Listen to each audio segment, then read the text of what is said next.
what is going to happen tonight.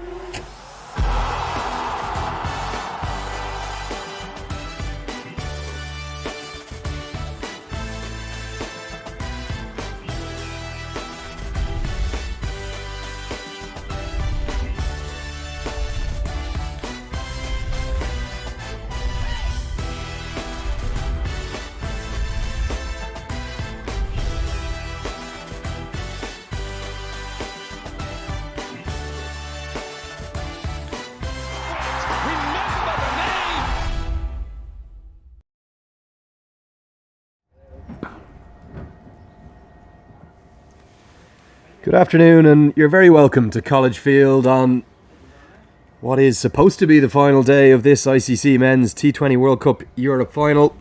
But in fact, it's going to be the penultimate day of action. We still have 6 games left in the tournament after what has been some very unseasonable weather on Guernsey here in the Channel Islands. But the good news is, despite some heavy overnight rain and a square that has taken a lot of water over the week, we are going to have cricket this afternoon, and we're going to have cricket between the 2 league leaders, Italy and Jersey. You can see Italy are getting ready. They've won the toss this morning, or this afternoon, and they've decided to bowl first, a tactic we've seen them use. So let's take a look at the points table. There it is, and it is a top of the table clash. It's Italy against Jersey. Both sides have been very impressive so far, winning 3 from 3. And staying completely perfect throughout the week so far. And the winner today is going to put themselves in prime position going into the final day of the tournament on Thursday tomorrow, which is a rain day. It was a reserve day, and we're going to have to utilise it. There's going to be 4 games tomorrow. So, at the moment, Germany versus Denmark is going on the other pitch. And a bit of history this morning for the hosts, Guernsey. They managed to win their first ever T20 international.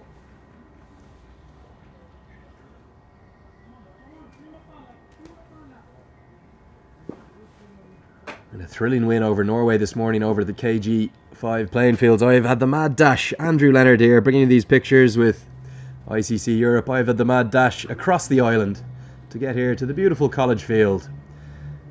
It's a little bit dark, but it is dry. And that's the crucial thing. So the 2 league leaders, Italy against Jersey, and they're going to be fighting it out to move top of the table tonight.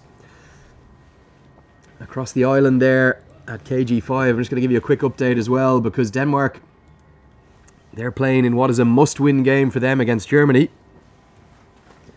And Denmark are 46 for 2 after 9 overs. The side that loses that game today between Denmark and Germany will be out of contention for what is just 1 qualification spot to the ICC Men's T20 World Cup Global Qualifier. So as we've seen all throughout the week from Italy, they prefer to have a bowl first and chase down the opposition's total. They've won all 3, but they've kept it entertaining. Certainly haven't been comprehensive in any of the 3 victories. In fact, they really struggled at points against Norway in the opening match. Their captain, Shan Munasinghe, in the most recent game played here at College Field against the hosts Guernsey, was outstanding with the ball. And he's going to open up today from the pavilion end.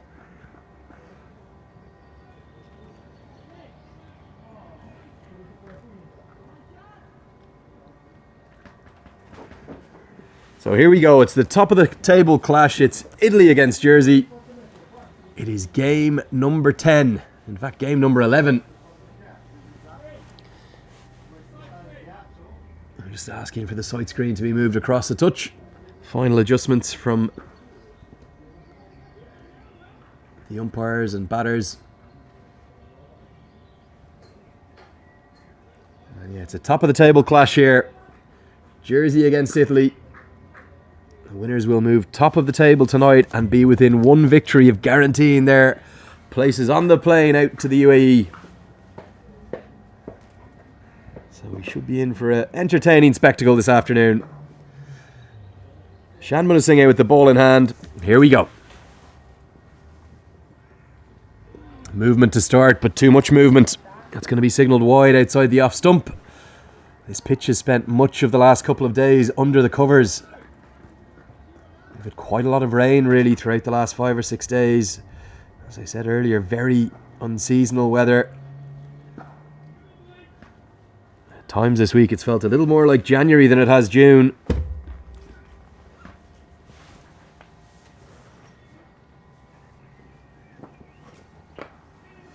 Cut away, first runs off the bat for Jersey.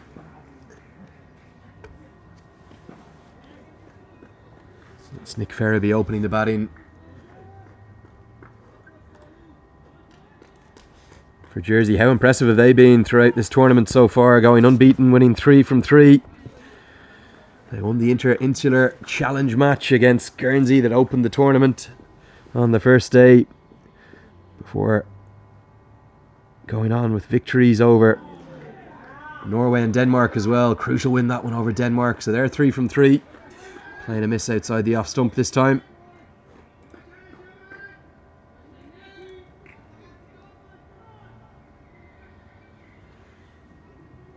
Corey Bisson opening up alongside Nick Ferraby. Jersey been really impressive so far this week, particularly their bowling attack. We'll see them a little later this afternoon. And remember, we've got Jonty Jenner to come down the order for Jersey. What a star he was back in the 2015 ICC World T20 Qualifier when he burst onto the international scene. Jersey won 2 of their 6 matches in that T20 Qualifier.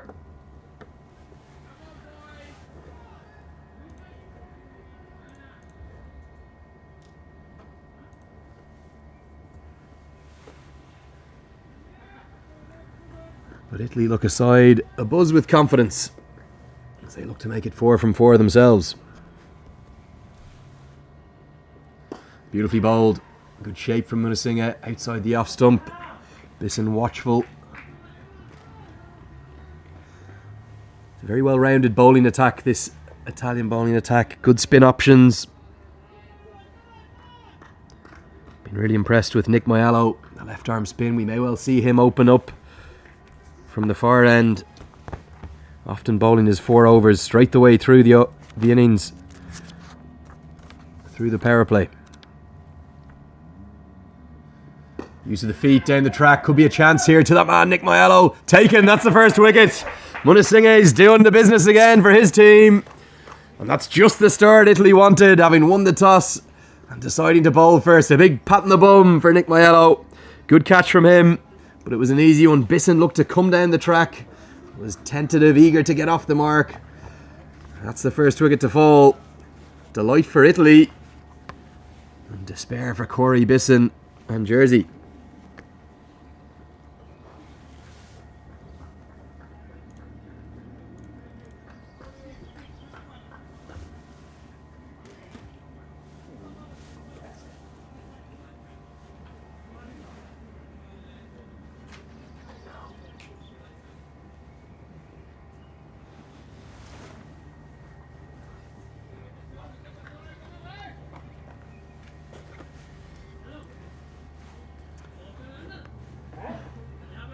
So a wicket in the opening over of the match, and it goes to the Italian captain.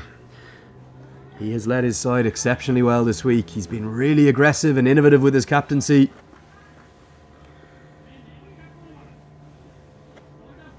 Italy have played all 3 of their matches so far at this very College Field ground, so they know these conditions a bit better perhaps than their opponents. Jersey have played all 3 of their matches over at the KG5 playing fields. The perfect start for Italy. Nicely bowled. Good work by Joy Pereira. Direct hit's going to be out. Huge appeal. Given not out. Really good work from Joy Pereira. That first slip. And how quick was Nick Ferraby to sprint through for a single.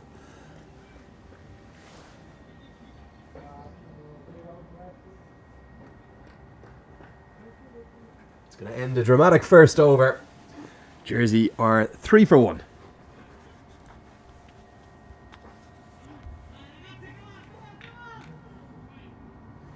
Yeah, let's take a look at the 2 starting 11s. That's the Jersey team. 3 players missing out. Harrison, Carley and Reese Palmer, and Will Robertson rely heavily upon the likes of Ben Stevens, their skipper Charles Chuggy Pritchard, and then Anthony Hawkins Kay. He's the leading wicket taker in the tournament. Just as I speak, some grey clouds again descend overhead. You have to just hope that this rain can steer clear. The forecast looks set fair for tomorrow, for what is the reserve day and will be the final day of the tournament, whatever the weather. And just as I said, Nick Maiello is going to open up the bowling from the Alaroo end.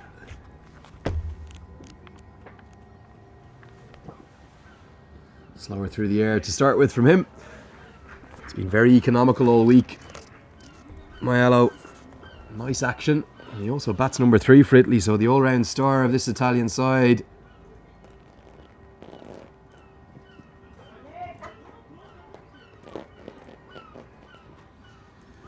Italy, of course, looking to get back to a global qualifier, having missed out in 2015. There are regulars on the scene in those global qualifiers back in 2012, 2013, but they missed out to Jersey, who claimed their first place in a global qualifier, which was played in Ireland and Scotland in 2015. So revenge on the cards here for Italy.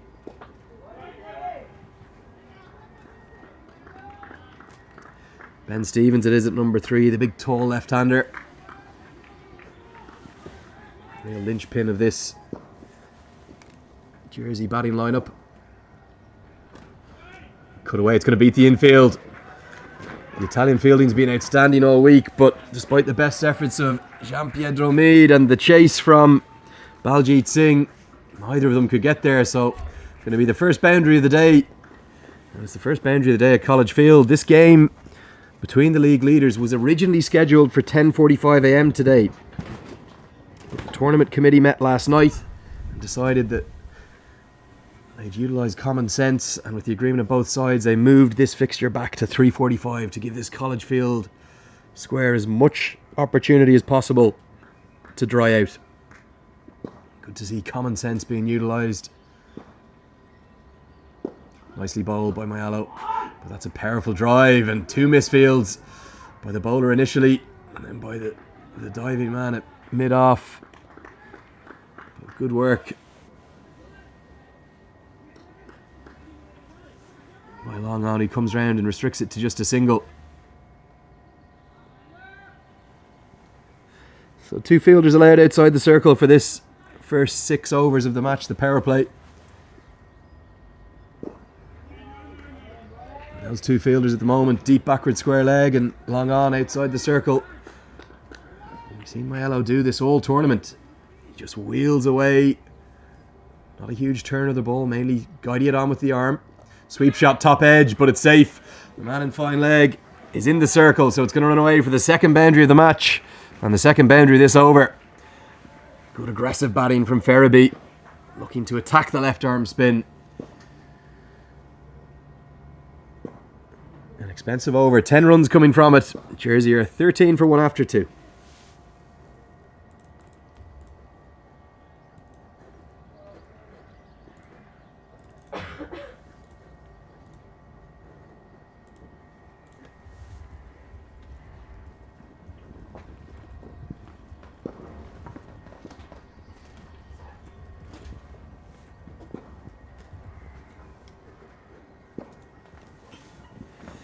Yeah, you see the groundsman on your screen there. That's the great man Beanie, who has been doing simply Trojan work with him and his staff this week. He's getting a bit of sawdust out. We spent a lot of time out in the square over the last couple of days, and with the amount of rain that we've had in Guernsey, particularly yesterday, it's been nothing short of Herculean, the effort from Beanie and all his staff, and indeed quite a few of the Elizabeth College students. I've really enjoyed their company throughout the week here. This College Field is part of the Elizabeth College playing grounds on this stunning island of Guernsey. We've had plenty of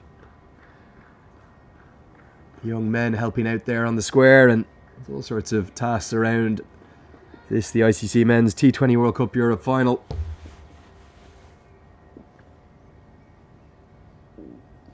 Munasinghe to continue, and look at the movement he's getting. Significant outswing to the right-hander, in this case to Ben Stevens, the left-hander. It operates as inswing. Just tucked Stevens up for space, cramped him for room and thudded into the pad. Barely an appeal, clearly going down the leg side.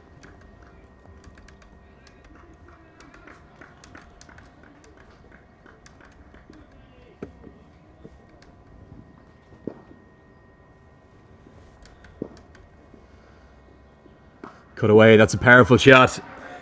Really good from Nick Ferraby.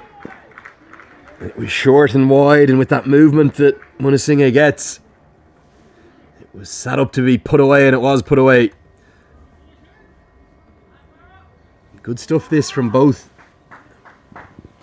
Ferraby and Stevens, continuing with the aggressive intent even after the loss of Bisson in the first over. This Italian team has struggled with their death bowling. They've been really good in the first 8 to 12 overs of the match, and they just seem to let their opponents get away in the latter stages of their bowling efforts. Beauty. Really, really well bowled by Shan Munasinghe.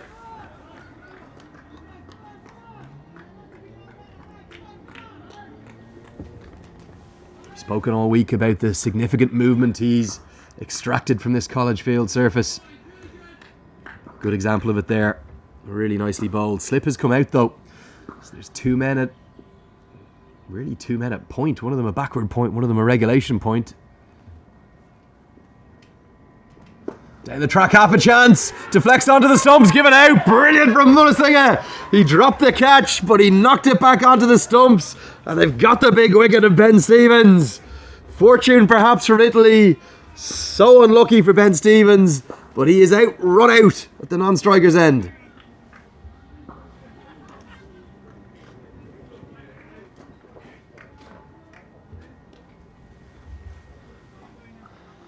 Yeah, very good decision as well. It was immediately given out. No hesitation. And look at the scenes of celebration from this Italian squad. The reason those scenes of celebration are so strong is because Ben Stevens is the key wicket for Jersey. Such an important player in their batting lineup. Him and Jonty Jenner, the two stars, and it's going to be Jonty Jenner to the crease now.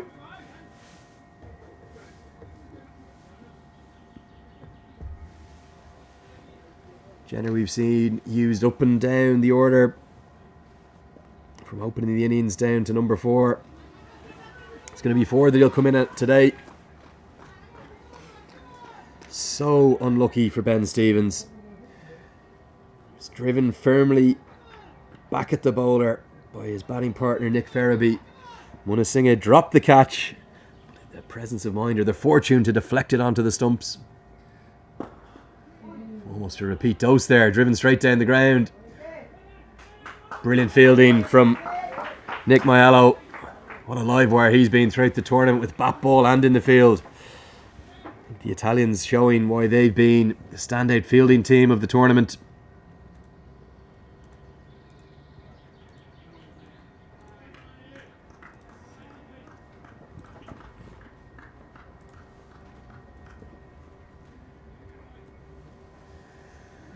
So maybe Jonty Jenner on strike for the first time today.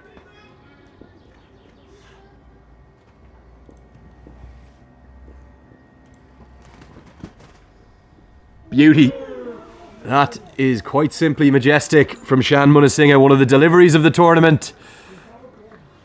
It started around the line of leg stump, it swung away, moved significantly off the pitch as well. An absolute beauty from the Italian skipper. And he's done Jonty Jenner all ends up through to the wicketkeeper. Oh yes, just taking a look on the replay in front of me on my screen. Sometimes you don't get your just deserves as a bowler. And that was one of those instances. Definitely one of the balls of the tournament.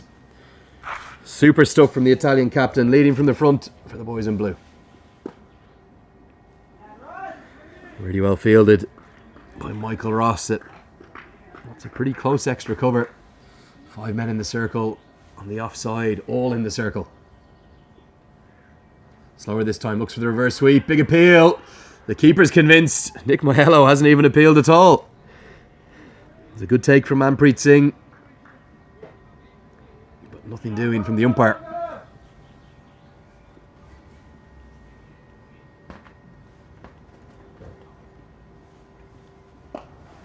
Hit into the leg side. There's a man at long on, but it's going to sail wide of him. The aggression continues from Ferraby. Going to be another boundary for him.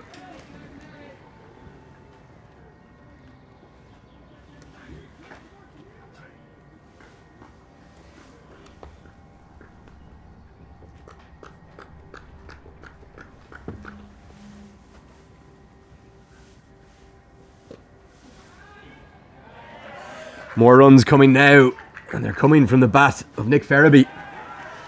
There'll be back-to-back boundaries. The first one hammered into the deep on the leg side. The second one cut away. And although there's 5 men in the ring on the offside for Italy, beats the efforts of 2 of them. JP Meade and Joy Pereira doing the chasing.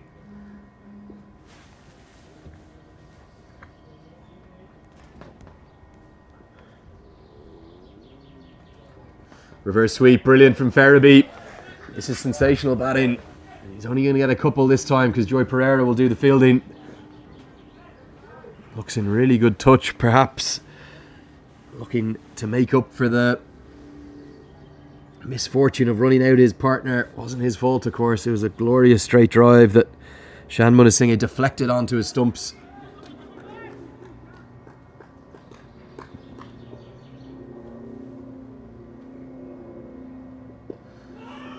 Nicely bowled again by Nick Moello.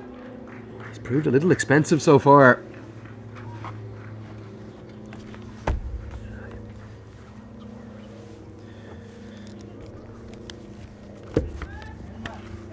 Yeah, so that's going to end the 4th over.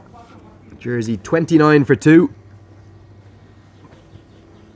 Italy winning the toss this morning, and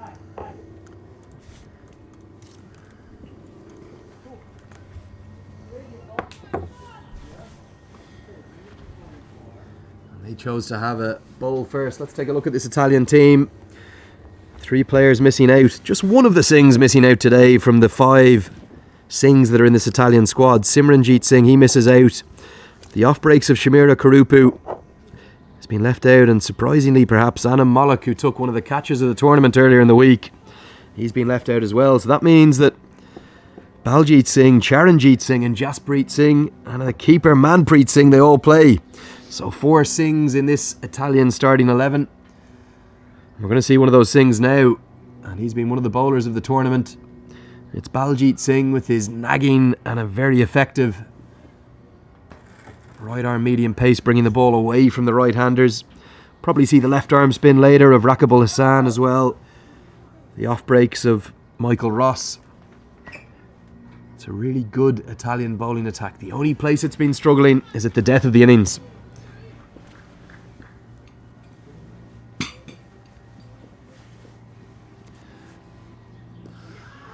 Baljit Singh into the attack from the pavilion end, and as you can see with the keeper up to the stumps, nagging effective line and lengthy bowls, brings the ball away from the right-handers. Tends to cause all of the batsman bowls to many problems. Beauty. You can see there's still movement there for the Italian bowlers, and this is exactly why their captain Shan Munasinghe decided to bowl first. This pitch, and indeed the square, has spent much of the last couple of days under the covers. It's been sweating up. Cut away over the infield. There is a fielder in the deep cover, but it's going to beat him. Valiant effort from Charanjit Singh, but it was always running away from him. It was short and wide. A poor delivery from Baljit Singh.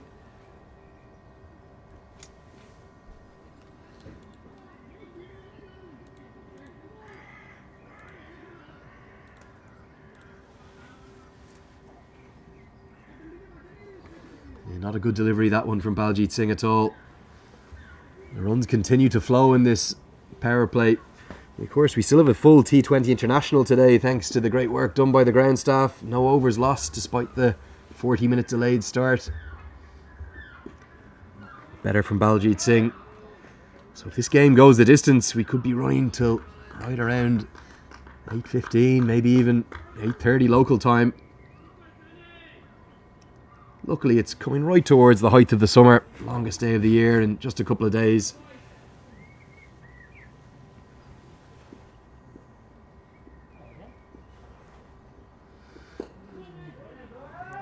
Good from Baljit Singh, that. Good finish.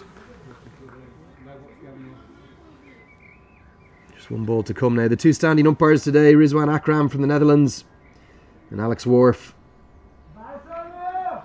ex-Glamorgan and ex-England. Played 13 one-day internationals, and he's down mentoring these umpires this week. Really nicely bowled, finds the outside edge of Jenner. Jenner, plenty of dot balls to start his innings. He's on 4 off 7. The end of 5 overs, Jersey are 33 for 2.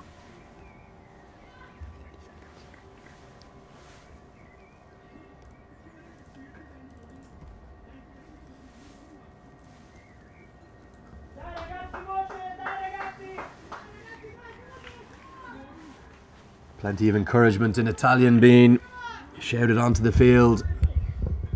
And that encouragement is coming for the new bowler. Going to be Charanjit Singh with his rather fantastic hairdo that he's got going. This Italian team, I've commentated every one of their games. Definitely the most stylish in the tournament. And speaking of style, delighted to be joined in the commentary box now by Tony Bryan, the chairman of Cricket Scotland. Thank Tony, you. how are you? Very well indeed. Thank you very much for inviting me to come along. And I love your comment about the Italian style. I couldn't disagree. Yeah, they look absolutely majestic in their wonderful blue. Tony, you're the chairman of the Cricket Scotland board, but you also sit on the ICC board, so brilliant to have you down here for this crucial qualifier. Thank you. Delighted to be here. I mean, I think it's really important that we come and look at all the cricket being played, and particularly these really important tournaments that there are throughout the world, the 5 regional tournaments to identify the final qualifiers for the T20 Men's World Cup qualifier in Dubai, UAE in October. Yeah, the global qualifier in October, where one side will go from this week. As we see Nick Ferraby hit a quite glorious cover drive, which has beaten the infield and brought another boundary. He continues to fly, 26 not out now. Good running from Jonty Jenner, quick between the wickets, despite a good piece of fielding from Gian Pietro Mead. We'll get through for the single. Tony, tell us a bit about your role as the chairman of the board, and in what Scotland surely see themselves as one of the leading associates in the world. Okay, well, yeah, we hopefully do. We try and show that we are. I'll say a little bit. I'll stop just for us in a second when the bowler comes in, so that you can take on and get the commentary again. But I mean, as chairman of the board, my job is non-executive. We have a chief executive and a full management team who run the organisation. My job is essentially governance and keep making the board work. I'll just pause for a second for the bowler coming in. Yeah, cut away by Jenner, well fielded at point. Oh, and a misfield. It was a beautiful piece of fielding by JP Mead, who's been dynamic in the field, but the man backing up, it was Jaspreet Singh. He went down for the old school long barrier, really, Tony. Yeah. It just bobbled over him. And they get through for 2 overthrows. I remember being taught the long barrier myself. That's a fairly old technique, which shows my age. No, I mean, as chairman of the board, as I say, my job is to look after the directors and the board, and to make sure all the governance of the organisation goes well, and to give guidance and hopefully support to Malcolm Cannon, our CEO, and the management team, and the running of the organisation, and deal a lot with external relations as well. Clipped off the legs by Jonty Jenner. Jersey look to continue with their aggressive route in this power play, and that's going to run away for 4. Jenner starting to join the party alongside Ferraby. Good aggressive stuff this from Jersey, despite losing 2 wickets, one in the most unfortunate of circumstances. They'll feel they're right on top now, 44 for 2 in the 5th over. As he did the other day, Charanjit Singh has proved expensive. Just his 2nd appearance of the tournament. Italy having to move away from their game plan of bowling Nick Maiello right through the power play with his left arm spin. Cut away, that's a glorious shot from Jonty Jenner. There is protection out there, really well fielded. Good cricket all round, they will get back for 2. Aggressive cricket. That's Rakibul Hassan, the left arm spinner, doing the fielding sweeper. You've been impressed with the cricket so far this week, Tony, from what you've seen? Been very impressed from what I've seen. I have to confess I haven't seen as much as I'd hoped to because of the rain yesterday, so I just saw a little bit. Saw a really good game at King George V Field this morning between Guernsey and Norway, and then this is looking like being a corker today between Jersey and Italy. Yeah, both of these sides have played 3 and won 3. In your role with Scotland, you know more than anyone about the swings that you can have at the associate level. Often individual tournaments can decide the futures of 2 or 3 years. What sort of emotions and pressures would both these sides be going through now? Pretty intense ones, I think, is probably the best way of describing it. I mean, as you say, the consequences of winning or losing in these competitions can be absolutely huge. And you know, we saw in some of the earlier games this year how some really good teams like Hong Kong, who have been at the top level of associate cricket, now are somewhere, you know, halfway down associate cricket. And this is not just consequences for them in terms of the games they play. It's huge consequences in terms of finances and people's jobs and livings. So this is major stuff that people are having to steel themselves to go through. And that pressure tends to lead to incredibly thrilling cricket and often very close finishes in very tense atmospheres. It is really interesting comparing some of the associate competitions that have been recently with some of the less exciting games in the World Cup in the last couple of weeks. Looks for the reverse sweep. Well, that's interesting off Baljit Singh, the medium pacer. Reverse sweep runs away for a single. Innovative batting continuing from Ferriby. We saw some of that down at ICC World Cricket League Division 2 in Namibia. I was down there commentating, and 4 of those sides are now going to join Scotland in what's a new structure, which is a pathway to India in 2023. Yeah, we and all the teams in that 7-team league will have something like 36 ODIs between July this year and sort of April 2.5 years later. So this gives a fantastic opportunity for us and the other teams to have more cricket, consistent cricket for our players than we've ever had in the past. Powered down the ground, really well fielded by Nick Mayalo at mid-off. Jenner is so quick between the wickets, he'll get through for a single. That ICC Cricket World Cup League 2 will have 7 teams: Scotland, Nepal, the UAE, and the 4 qualifiers from Namibia, which is Namibia themselves, USA, and they'll also be joined by Oman and Papua New Guinea. And the 2 unfortunate sides, as you said, they're Canada and Hong Kong to miss out from that World Cricket League 2. And they'll play. Look for a quick single, direct hit, given. That's outstanding. We've spoken about the Italian fielding all week, and that is their best fielder, Gian-Pietro Mead, at point. They looked for the quick one. Ferriby dashed it down towards point. It was a one-handed pick-up, a direct hit, and the standing umpire, Rizwan Akram, had no hesitation in giving it out. Dead-eye Dick with the fielding. It hits middle stump, Tony. Outstanding. Fantastic piece of fielding, as good as you'll see anywhere, quite frankly, as good as you'll see anywhere. Yeah, absolutely first class. All week, this Italian fielding, to be honest with you, Tony, has got them out of trouble. Because some of their bowling has been a little bit mixed. Their batting has fired at points, but fielding has been by far the best of the 6 sides. So really good stuff from the men in blue, and with Italia on the front of their shirts, they are ecstatic. You saw the celebrations there for both runouts, 2 runouts now in the innings. They are really up for this. Yeah, really good stuff. I'm talking with Tony Bryan, the chairman of Cricket Scotland, also sits as representative on the ICC board. Exciting times for cricket in Scotland. I can't have you into the box being an Irishman without asking you about that famous win over England last year. Well, I'm delighted to talk for the rest of the game on that if you would like me to do. No, it was a great occasion, a great day, a great triumph for our guys, and reward for a whole lot of hard work that they put in. But the most important thing is we don't let ourselves get carried away with it. Beating England is not the only thing in life. We have to move on from that. It's the starter for us. It's not the end of the game.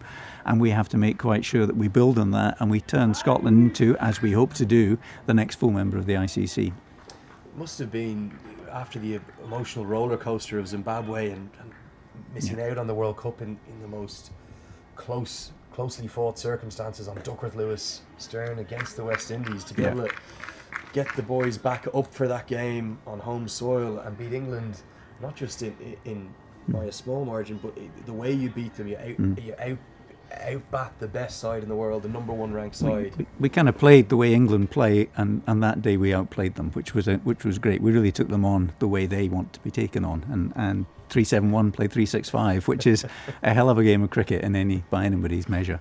So it was really good. But the players take huge credit for coming back from what was a huge disappointment in Zimbabwe to lose out in qualification by such a fractional amount and in slightly unlucky circumstances. It was a big blow to them. They regrouped, and they are just determined to do better than ever now and to move forward. So, I'm really optimistic about our playing resource going forward. Charanjit Singh's going to continue from the Nauru end, off the inside edge through the legs, in fact, of Jonty Jenner. Just going to be a single.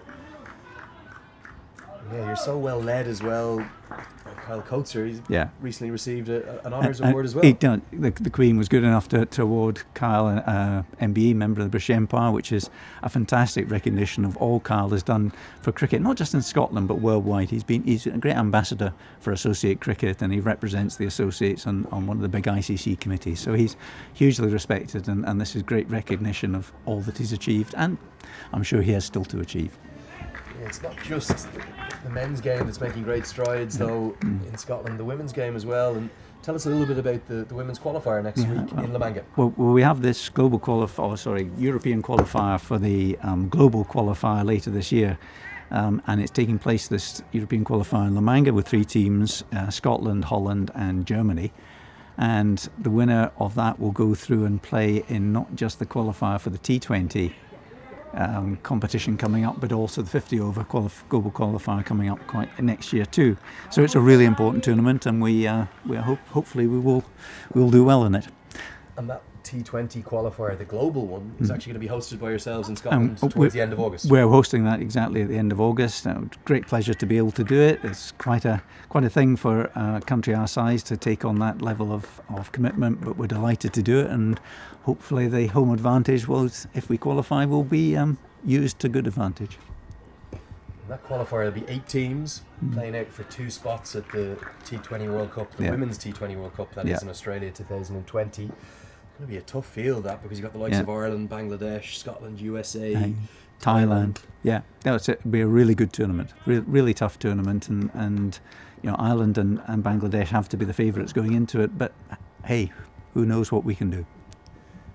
Tony Bryan here, Chairman of Cricket Scotland, joining me. Another spectacular piece of fielding in the covers. Tony Bryan's almost clapping, and I hope he's okay, because I just wonder, has he done himself an injury?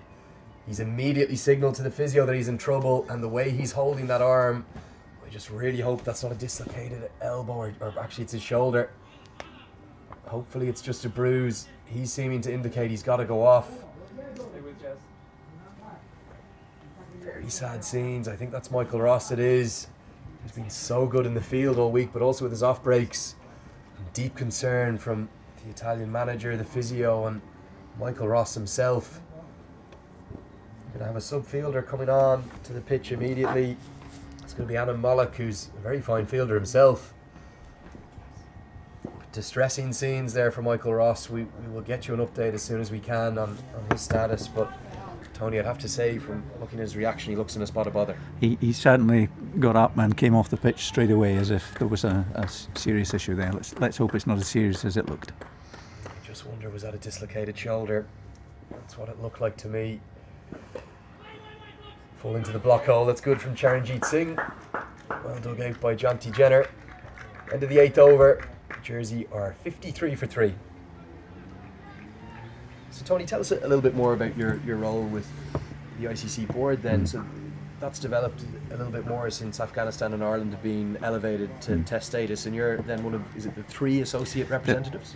There are 3 directors from the associate countries who are elected by the associates to represent them on the ICC board. So we're there, as I say, to get the message across about the associates and hopefully have the associates thought about in all the decision making, but also to get involved in some of the bigger things that are happening in the cricketing world at the moment too. And there are very important issues facing cricket. There's all the work being done on anti-corruption and things like that, which has to be something that is looked at in all tournaments, including the one we're at today very, very closely to make sure that the game has or retains the image that it has. So it's fascinating being involved in some of these discussions. It's fascinating meeting so many people from the cricketing world all around the world. And it's a great learning experience while hopefully we represent our members in the right way. And tell us about this decision from the ICC to grant all of those associates who could qualify for T20 international status. It means that the cricket we've been bringing you in these live pictures throughout the week are all official T20 internationals. Yeah. I think that was a wonderful step forward because it gave everybody a reason to play international cricket. One of the problems in the past was, why go and play international cricket? Down the ground towards the subfielder Adam Mollock, and it's going to soar to his right. I think it's just going to bounce once in front of the rope. In fact, the umpire's signalling 6, and the Italian bench is saying it's 4. And we're going to have just a little break here with Rizwan Akram. He is considering changing his decision. To my eyes, Tony, that looked like it bounced inside the rope. I think it probably did from this angle, and he's changed his decision. Yeah, good umpiring from Rizwan Akram, realising with the help of his third umpiring colleague, that did clearly bounce inside the rope. So a good shot nonetheless from John T. Jenner, who's just starting to tick now, moves to 20 not out. And those T20 internationals, Tony, it's not just the status, but there's also then a global rankings. Yeah, there's global rankings, and then it enables people to move up those rankings and then ultimately get into the big competitions like the one that we're at today. So it's a fantastic departure, and one that opens the pathway into really important international competitive cricket for all nations that want to be part of it. One of the other advantages that we see in it is that governments are now more interested in supporting cricket in some of the smaller countries simply because they now see it's part of a bigger international picture, which has to be good for everybody. Yeah, and all 6 of these sides now are on those T20 international rankings, and we'll wait for the update after this week, but all 6 of them likely to be ranked within the top 40 of the world, showing the great strength and depth in European cricket. That's a beauty from Baljit Singh, well bowled, good movement again.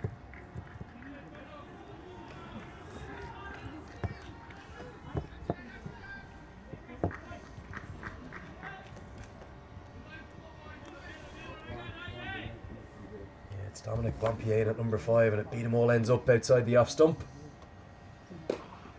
Good movement throughout. Well fielded again by Nick Maiello. It's a really high intensity game, and I'm really glad to report that just in front of us here, the Italian team tent just to our left, rather remarkably like Lazarus coming back. Michael Ross, he might have had his shoulder popped back in, or the physio has worked some kind of magic. And you can see on your screen there Michael Ross coming back onto the screen. They made it tough stuff, these Italians. Very much so. Very much so. Looks as if it may have been a bit of a stinger. It seems to have eased off now, which is great news. So this global qualification pathway for the men's T20 World Cup, this is actually the second step that some of these, well, all of these European sides have had to go through. There was a sub-regional qualifier last year with 18 teams. And then it's advanced to the final here with 6. But tell us, Scotland does quite a bit of work at trying to help and support some of the other developing nations in Europe. Yeah, we offer support when we can. We have one of our women's coaches also actually doubles up as the coach of Germany's men's team. That's not something that we support in terms of financial, but we're very happy to make time for him to go and do that, and we work very closely with German cricket so he can fulfill both those functions. So, hopefully spreads a bit of knowledge and expertise around, as well as giving our guys greater opportunities to learn more. I presume Scotland feel a bit of a duty of care to try and help the developing nations. We do. We very much offer to try and help. It's quite difficult sometimes for some other countries to accept that because there's always a cost element involved. So if we offer, opportunity for people to come across and see how we do things, we have limited funds, but the other countries have limited funds. So it doesn't happen as often as perhaps we would both want, but the offer is always there. Yeah, I'm talking here with Tony Bryan, the chairman of Cricket Scotland, who also sits in the ICC board. He's down for the last couple of days of the ICC Men's T20 World Cup European Final 2019. Just one team will advance. We're watching the top of the table clash between Jersey and Italy. Both sides have been perfect so far this week with 3 wins from 3.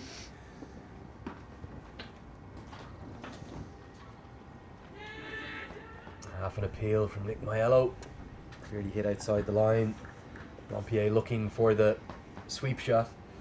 And yeah, the winner of this game today will advance into pole position, move to 8 points and move within touching distance.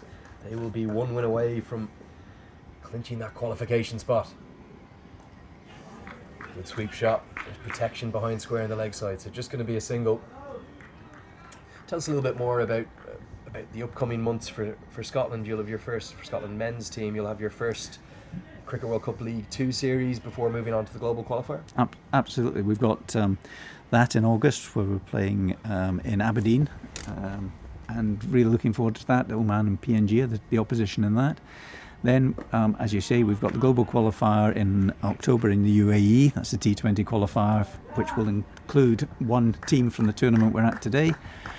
But also we're launching in Scotland and Ireland and Holland the European T20 Slam, which is the new T20 league, a sort of mini IPL, if you will, in the 3 countries. And we've already got some really good names lined up to be the icon players. Morgan, Rashid Khan, people like that are going tied up to come in to play in that. So we're hoping to get some great cricket in the end of August and beginning of September in firstly Netherlands, then a week in Scotland, then a week in Ireland. And that Euro T20 Slam, it starts out in Amsterdam before moving to Edinburgh and then finishing up in Dublin. In Dublin. 3 pretty great cities to be hosting a T20 franchise competition. I think this must be a fairly attractive proposition for the iconic players to come across and spend 3 weeks in those environments. So we're really looking forward to that, and you know, part of the aim of that is to help raise the profile of cricket in the 3 countries by having such great world-class, world-renowned players playing in local grounds and people coming along on a Friday night to see some top T20 cricket. Baljit Singh's going to continue here. The pavilion end. Get through for a single. Blampier trying to get John T. Jenner back onto strike. Halfway stage of the innings.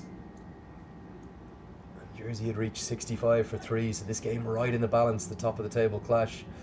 That Euro T20 Slam, it must be a huge departure for not just yourselves at Cricket Scotland, but the KNCB and Cricket Ireland as well. It was certainly one of those, whoops, do we go for this or do we not? But, you know, at the end of the day, we really had to go for it. We had to find some way of making a difference to cricket in all the 3 countries so that we have that ability to raise the profile, get kids inspired and get more people coming in through the gates.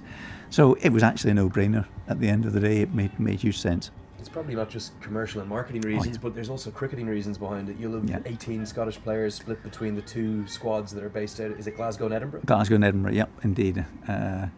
So yeah, absolutely, and the timing is not of the tournament in sort of late August, early September is not entirely coincidental. It gives a perfect warm-up for the guys before they head for the T20 Global Qualifier in the UAE at the beginning of October. And the intention, I suppose, would be then somebody who's maybe on the fringes of the squad could have some standout performances and catapult themselves into the reckoning. Absolutely. I mean, you know, we have our own T20 regional series, and people come through that unexpectedly every year, and this will be yet another opportunity for, you know, what might be currently seen as fringe players to make a name for themselves and really come through. One of our best T20 players, George Munsey, came through a similar route about 5 years ago. He hadn't been in the Cricket's Scotland pathway, junior pathway, but you know, lo and behold, he came through, and he's now probably, I would guess, the top associate T20 player in the world now. And those exposure opportunities for the players in Netherlands, Scotland and Ireland, also possibly vaulting them into a new level internationally then as well. Yeah. Because that one's hit over the offside. That's a glorious shot. It's going to fly into the sky and travel all the way for 6. One of the shots of the day from John T. Jenner. It was in the slot from Baljit Singh, too full from him, overpitched. And Jenner's too good for that, smashes that down the ground for the first maximum of the day. That's a lovely shot, really was. Super shot over extra cover. Yeah, there's something pleasing about watching a batsman hit over extra cover. A full extension of the arms from John T. Jenner. Better. Looks for the quick single. Maiello picks up. And he will get in for the single. Good cricket this from Jenner, following up the 6 down the ground with a quick single. Jersey looking to accelerate here in the middle of the innings. Those games in the Euro T20 Slam, Tony, they'll be held in the Grange from a in Scotland in the Grange, yeah, which is, you know, the ground that probably most people know best from television and so on. It was the ground at which we played the England game last year. So, it has a fantastic wicket, a lovely traditional surrounding, and in a really nice part of Edinburgh with the trees and the greenery and so on, and not too far away from the cafes and pubs of Stockbridge to entice even more spectators. And I presume it was a very conscious decision from the three boards to insist that there's at least a minimum number of local players in each of the playing 11s as well. Absolutely. So, one of the huge points of this, as you've indicated, Andrew, was that to make sure that we had more opportunities for our players. But equally, we're conscious that there are other associate players out there who are excellent T20 players. So, as part of the deal, we've said there has to be at least one associate player from another country outside the three of us playing in every team. Okay, so each of the six franchise sides will in fact pick from the likes of Nepal or America or Namibia or wherever. But so it expands the opportunities for associate players worldwide, which we thought was really important. That's hammered into the sky from Jonty Jenner. It's going to be a second 6 in 2 overs. That's why he's such a star in this Jersey batting lineup. He came down the track, got to the pitch of the ball, and smashed that miles over long on. What a shot that was from Jonty Jenner. Beautiful clean hit. Yeah, really clean striking. This is the young man who burst onto the scene on the global stage in front of the Star Sports cameras in 2015. The World 2020 Qualifier hosted by Scotland and Ireland. Good memories of hosting that tournament back in 2015? And that was really, really the first kind of experience I had as chairman of one of those tournaments. And it was a fantastic experience, not least because both we and Ireland qualified as a result of it, so we could both celebrate at the end.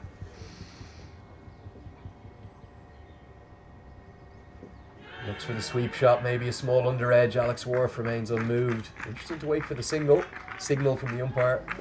He does indeed give that runs. That World 2020 qualifier in 2015 seemed to be something of a nadir for associate cricket. The first time you had an associate-only event broadcast around the world, 20 broadcast games.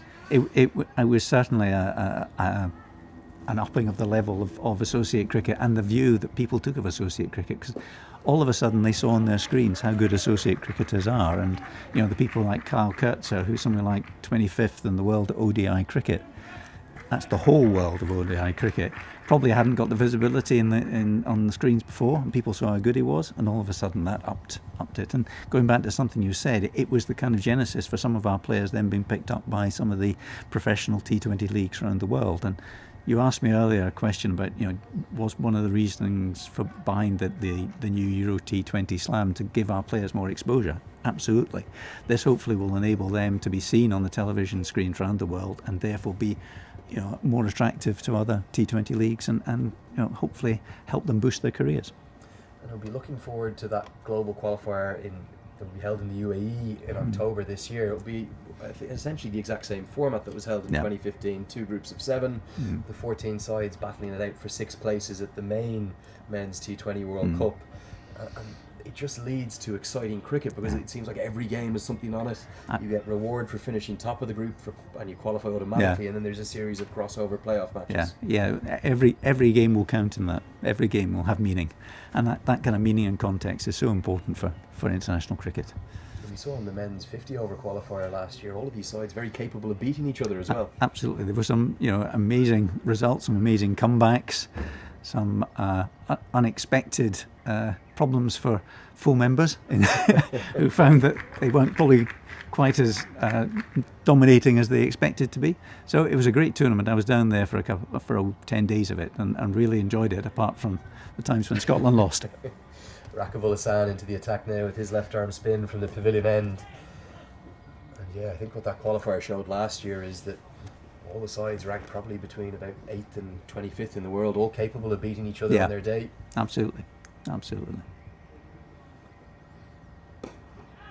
Looks for the slog sweep, but ends up almost a scoop sweep down to long on, where Michael Ross, whose shoulder's looking in better fettle, comes in to do the fielding. Would you expect the same in the World T20 qualifier? Even aside, like if Italy or Jersey took the qualification spot, they could go and maybe even upset someone like your own Scotland? Well, hopefully not that one. But yeah, generally speaking, absolutely. I mean, one of the great things about T20 is one player has a good 5 overs. You can actually change a game, and anything can happen. Anything can happen. So nobody can go into any of those games confident they're going to win. So they've really got to. Into the leg side, it's going to be short of the fielder at long on. It's Michael Ross. It'll just be a single. Rakabulassan started quite well. And yeah, if you look at Afghanistan's path to the World Cup that they're playing in currently, they needed something like 9 or 10 results to all go their way after losing their opening 3 matches. Absolutely. You know, I think if Nepal had not beaten Hong Kong, that's been skied off a top edge. It falls towards Michael Ross, who's put it down. Michael Ross, such a good fielder usually. And you can't help but think that shoulder injury was playing in the back of his mind. He made good ground towards the ball. Got into a slightly uncomfortable position. His hands got into that halfway up, halfway down. Got a bit caught. And unfortunately, the catch went down. Just as I praise the Italian fielding, the first major error of the week from them, and just wonder how costly that might be. Yeah, it was dropped. Commentators curse again. So just finally, before we let you go, one more over with you, Tony. The global game, it seems to be growing, certainly particularly in Europe. The depth of the game, an 18-team sub-regional qualifier last year, growth in the women's game. Seems to be a positive time, and T20 seems to be the vehicle that's being used. Yeah, I think it is a very positive time. That there's lots of good signs in Europe. I mean, it's never easy. Don't want to kid anybody on that, but there's lots of positive stuff. T20 is definitely the vehicle, and the ICC has identified that and focused on that as the vehicle. And I think for most countries, they recognise that's the right vehicle to be using, both in men's and women's. And I have to say, the ICC Europe office under Ed Shuttleworth has been doing a great job in supporting the various countries in trying to move along that pathway. But there's lots more to be done, particularly in the women's game. We should have many more women's teams in European cricket and European international cricket. And you know, I was delighted to hear today, for example, that Jersey and Guernsey have now got teams, and hopefully we'll see them in the international pathway very, very soon. Change in bowling here from the Alaroo end, and that's going to be Michael Ross. Just a little bit of concern for him. You can see him on your screen there. Still not looking fully comfortable with that shoulder that he injured earlier in the innings, but he's going to come on and bravely bowl some off spin. Looks to have done him no harm. And innovations like this with the live stream, bringing the game to a wider audience. Yeah, absolutely. Apologies, that's my phone going off. I will kill it. I mean, it's so important to communicate what we're doing, and I'll let you commentate on that shot. A sweep shot there, powerful sweep shot from Jonty Jenner. Went behind square and ran away for 4. And I presume that was the CEO, Malcolm, just calling in to check in. Everything going down in Guernsey? Just checking I was where I said I was going to be. I think going back to what you're saying, it's really important that we don't just put stuff about tournaments like this on the website. People have to see what's happening. People have to see the quality of the cricket that's being played. They have to see the excitement and the intensity of it, and then they begin to realise how good associate cricket is and what it really means to people. Yeah, over 300,000 viewers earlier in the week of Germany against Italy. Jonty Jenner moves to 46, just a boundary short now of what would be a magnificent 50. He's batted outstandingly well today. There seems to be a real appetite for not just the streaming, but also the ever-growing world of associate and development cricket. Yeah, there seems to be quite a body of people now who follow it very intensely, because it's seen to be of the quality it is, because it's seen to be of the intensity it is, and because of the excitement that it seems to produce in all the tournaments it has, because there's so much at stake. I call it brutal. It is pretty brutal, associate cricket. Slog sweep, and it's come off the top edge, and Joy Pereira has taken a superb catch. He didn't look like he was going to quite get there at one stage, but he backpedaled, managed to get his 2 hands just above his head and cling on to a very good catch.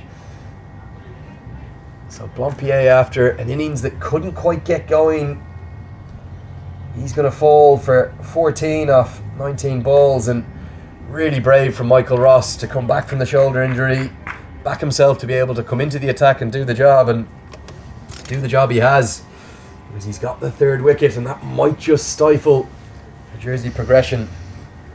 It'll be Anthony Hawkins Kay, the big tall seamer, elevated up the order to number 6. Tony Bryan here, the Cricket Scotland chairman to my left. And Tony, will you be able to hang on with us for the reserve day tomorrow? Sadly, I won't. I have to head back first thing tomorrow morning. I've badly organised Cricket Scotland board meetings tomorrow afternoon, so I'll have to get back for that. I was hoping to be here for the sort of the finale of the competition, but obviously with the rain delays yesterday, we've had to go into the reserve day, which I'd hoped was not going to be used. So I'll really miss it, but I will be keeping a very close eye, even during the board meeting, I suspect, on how the games are going. Well, Tony, we'll miss you, but we will have 4 games tomorrow to bring you. That should be a really exciting day and a great conclusion to what's been a great tournament. Yeah, those 4 games tomorrow: Denmark v Guernsey, Germany v Norway, Denmark v Italy in the afternoon, and Germany v Jersey in the afternoon. So whatever happens here today, the final and solitary kind of qualification spot will go down to the final matches in the 3:45 p.m. slots. So I'd just like to thank Tony Bryan for all his time. We might chat to you later on in the second innings. Absolutely. A pleasure to speak to you, Andrew, and to everybody, and just wish you the best of luck with this streaming. It's a great innovation. Thank you indeed. Yeah, that's Tony Bryan, the Cricket Scotland chairman. Brilliant to hear all his thoughts in what ended up being a 9-over stint. Where does the time go? Planned to get Tony in for 4 or 5 overs, and we got lost talking cricket. So back to the action here at College Field. Cut away into the deep, and it's going to be a boundary 4, and it's going to be 50 to Jonty Jenner. A raise of the bat and a cradle of it as well. He's giving it the baby motions. I'll try and get the backstory behind that celebration for you. Jersey and Guernsey in particular this week have been pulling out the celebrations, to say the least. We've seen Letitia writing names up in the book. We saw a bat drop earlier as Guernsey got their first T20I win. It's all been happening at the Men's T20 World Cup Europe Final qualifier here. And it's been what I would call the innings of the week so far from Jonty Jenner, a man on Sussex's books.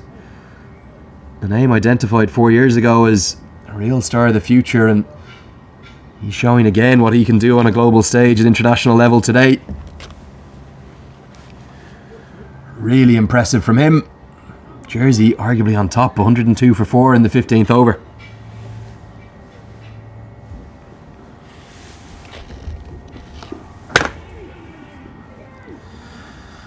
No run that time, and Hawkins K has come in, perhaps sent a little up the order just to see if he can use those long levers to clear the ropes. But you'd think with Jenner going so well, surely his job is just to get Jonty Jenner onto strike.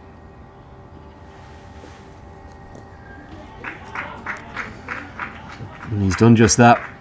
A single into the leg side.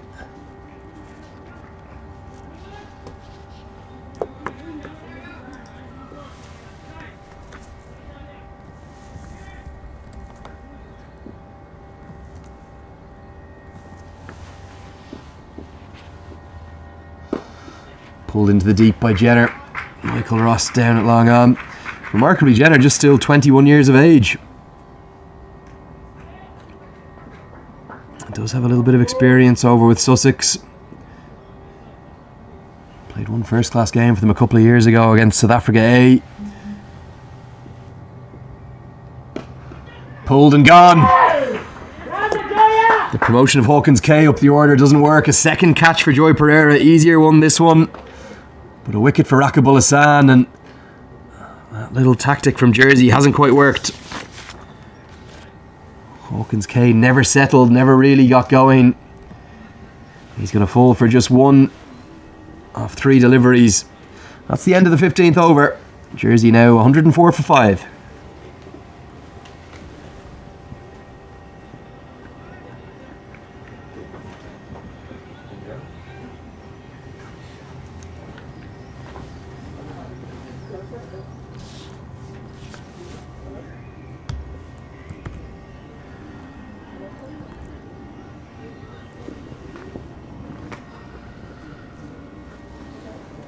The Italian substitutes bench just running a few drinks on there. It's going to be Ben Ward in at number 7 for Jersey.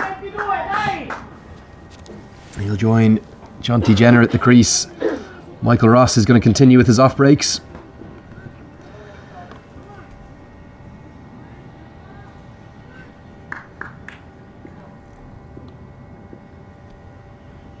Looks for the reverse sweep this time, Jenner. There's a man there, so no run. Good piece of fielding by Gian-Pietro Meade.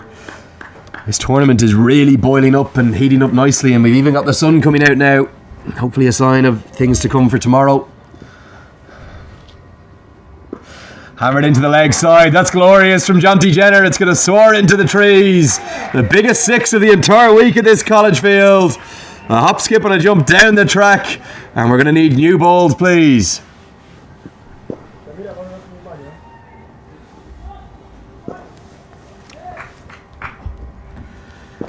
What a piece of cricket that was from Jonty Jenner. Just a solitary step or two down the crease. And that one soared miles into the sky. To the beautiful trees that surround the college field ground here. And what that means is the third umpire is going to have to bring on new balls. Just as I predicted. They're happy with the one they have. That's Alan Hago, the Scot. The third umpire bringing on the spare balls, and Rizwan Akram says that one's alright. Pressure on Michael Ross. I've seen him be very brave with his bowling. He's been not afraid to toss the ball up. A batsman of Jenner's class. It's dangerous.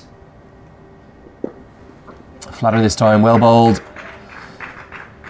And Ross clearly not 100% with that shoulder that he damaged with a beautiful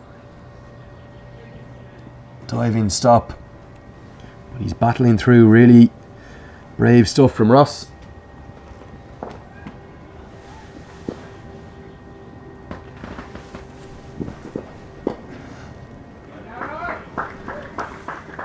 No run for Ward. All of the Jersey batsmen just struggling a little bit to support Jonty Jenner. Jenner 60 out of this now. Nelson 111 for 5.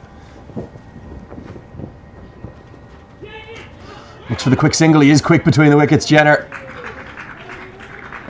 Joy Pereira can't collect cleanly at fine leg. Almost every ball you can see Michael Ross holding his shoulder.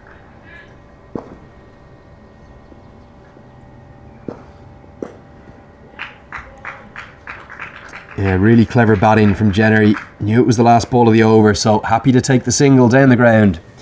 Ends the 16th over. Jersey moved to 113 for 5.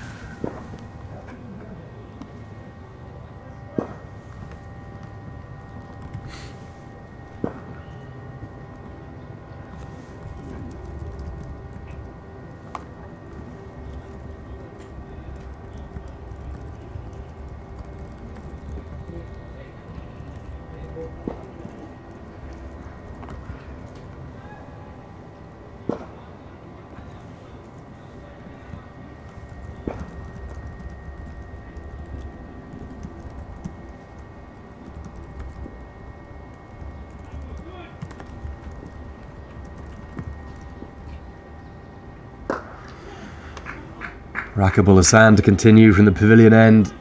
Cut away into the deep. It's going to be a single for Jenner this time.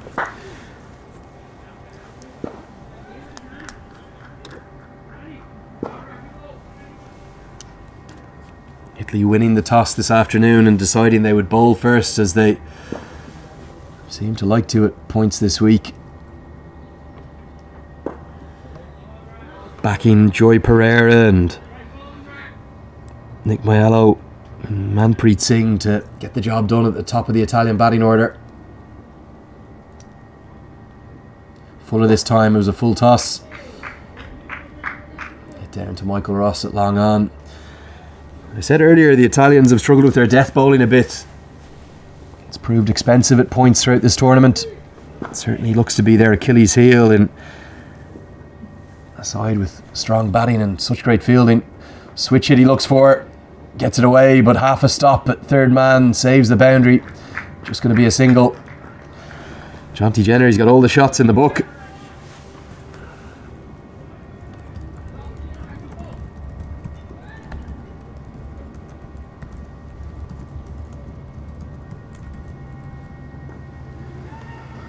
None of the other Jersey batsmen, with the exception of Jenner, have been able to find their timing.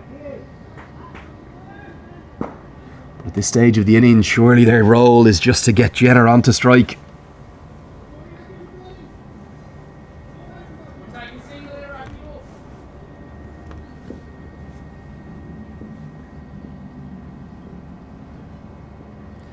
Floyd had hit down the ground. There's going to be work to do for Nick Moello long off. He does prevent the boundary, but a fumble is going to allow the batters to get through for 2. Good positive stuff from Jenner continues.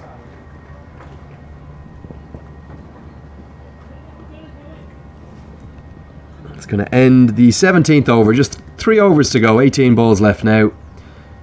Jersey are 119 for 5.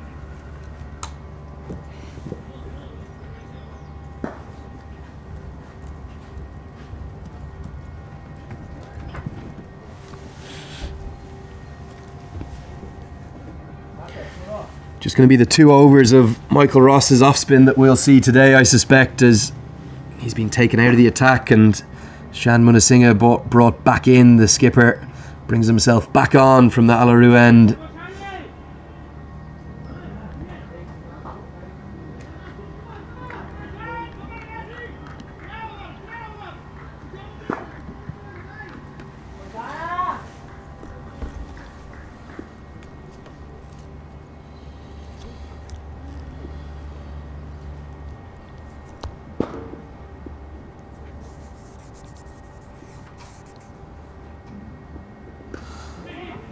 Off an outside edge, and it's going to be runs here. Not exactly where Ben Ward intended them. A leading edge, and it's flown away for 4. He was trying to whip it into the leg side. It skied over the head of the point fielder, and it's gone backward a point for a boundary 4. Let's take a quick look at the bowling figures. There's the bowlers used so far.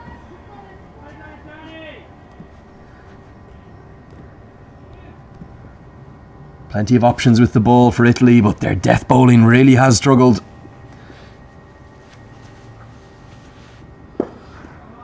Into the slot, hit down the ground towards long on. Really good piece of fielding is going to restrict Jersey to 1. It's been a real escalation in intensity, perhaps as you'd expect with this being the top of the table clash. Both of these sides unbeaten so far this week, but the running between the wickets, the fielding, the energy from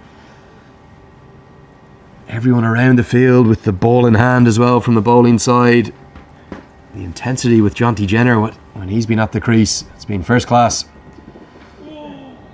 Looks for the switch hit down the leg side, but umpire Alex Wharf does not signal that wide, with Jenner switching his hands.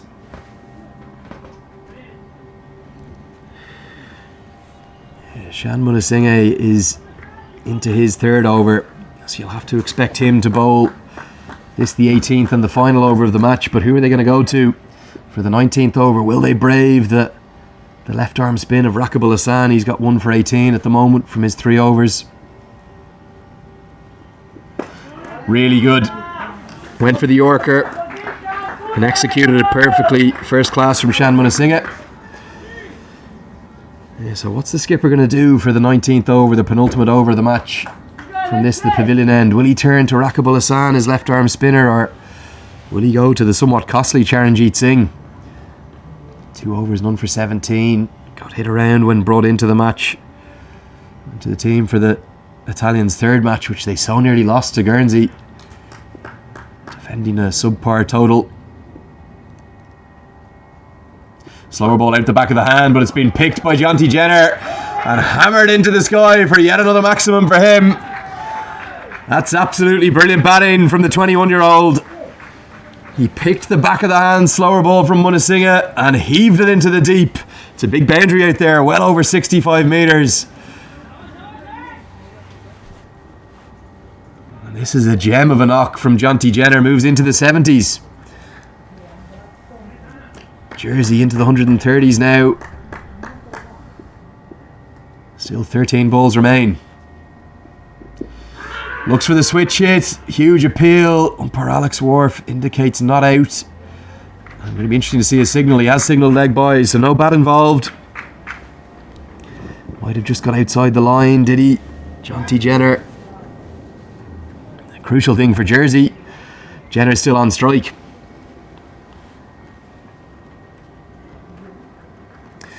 Yeah, clearly not out. Very good decision from Alex Wharf. Hit outside the line of off stump. In fact, probably going on to miss off stump as well anyway. The officiating's been nothing short of top drawer this week. Alex Wharf and Rizwan Akram standing today, but all 6 of the umpires used throughout the week. Alex Kearns from Jersey, Mary Waldron from Ireland, and Alan Hago from Scotland. They've just been superb, unruffled throughout the week. Chance, and it's going to be the wicket they wanted. Jenner's gone for 71. It's a hat-trick of catches for that man, Joy Pereira. And the gamble to keep the left arm spin on of Rakibul Hassan has paid off. Really good captaincy from Shan Munasinghe. Wasn't the best delivery that Rakibul Hassan's ever going to bowl, but Jenner looked for the pull shot, couldn't quite get the timing. And Joy Pereira took another good catch. That's 3 in the match for him.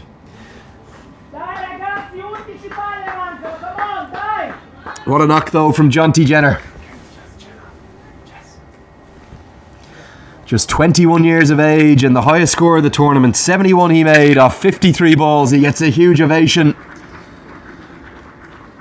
from his Jersey teammates, and deservedly so, because in this, what is a top of the table clash, has he swung the advantage Jersey's way? Remember, Jersey are currently on top by the narrowest of margins with net run rate. Going to be Julius Summerare in at number 8 for Jersey.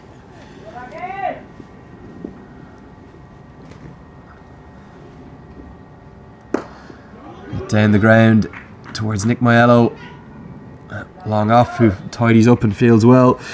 It's been a super spell as well from Rakibul Hassan.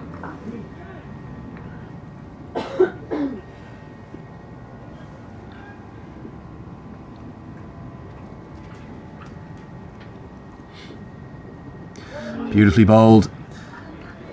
Usually the second left arm spinner behind Nick Maiello, but Maiello's expensive today.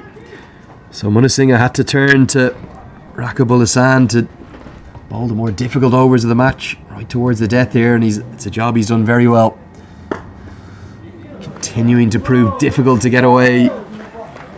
2 for 19 now with just 2 balls left of his 4 over spell. Just pulling Italy back into the reckoning.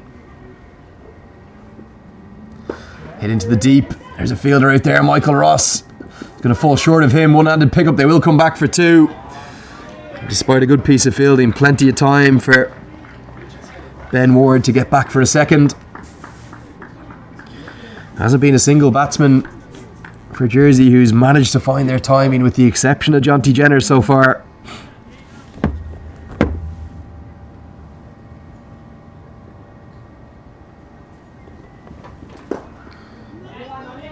Hit down the ground this time, looked like a slog sweep. Well fielded by Michael Ross.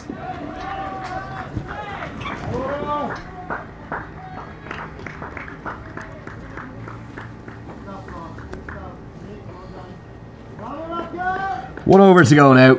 It's the end of the 19th. Jersey 135 for 6.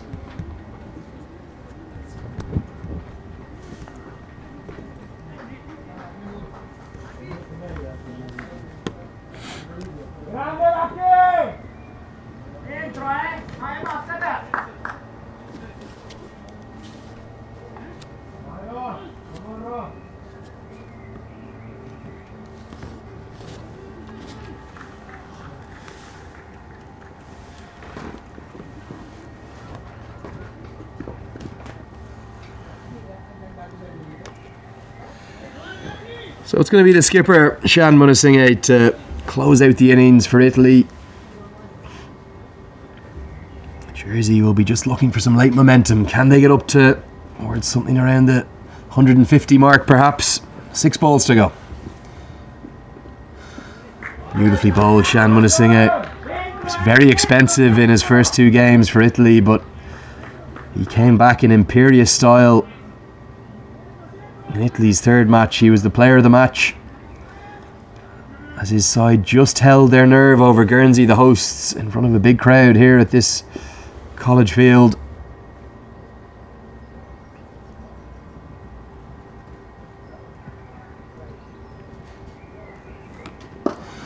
Down the ground towards long on. It's gone wide of him, and he's ended up overrunning it. Gian Pietro Mead, of all people, one of the best fielders in the tournament, sprinted across to his left, but he overran it. The ball stuck in the turf a bit. He's ended up conceding the boundary for. Yeah, that player of the match spell from the Italian captain, Chan Munasinghe. Took 4 for 11 in 4 overs, remarkably, against Guernsey. Slower ball. So effective that is from Munasinghe. We saw Jonty Jenner pick it up and hammer it away into the leg side for a 6, but not picked at all there by Julius Summerar. Just 3 balls remain now for Jersey. The score is 140 for 6.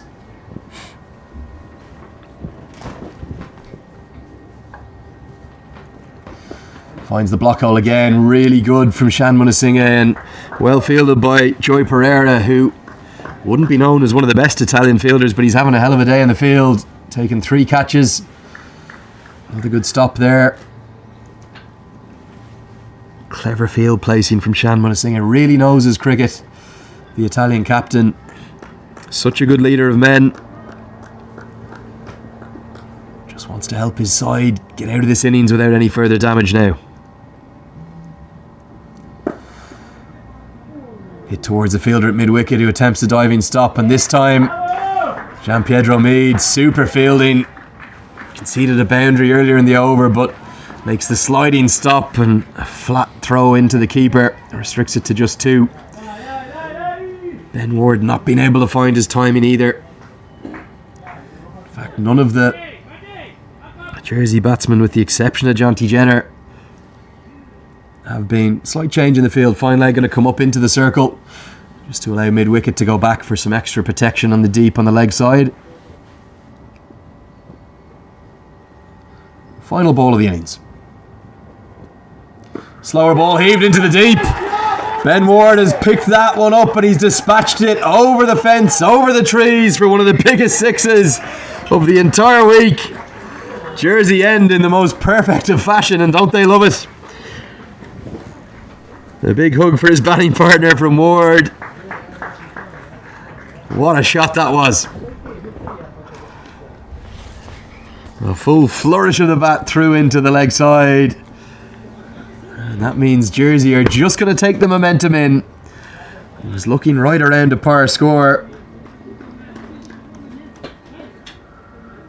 But who knows who's ahead of the game at the moment. All we can tell you for certain is it's the top of the table clash. And the weather looks set fair. The sun just coming out, peeking through the clouds.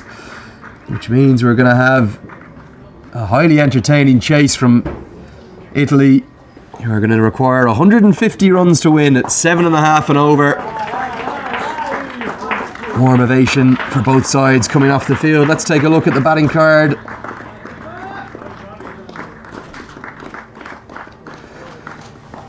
And realistically, it was all about Jonty Jenner.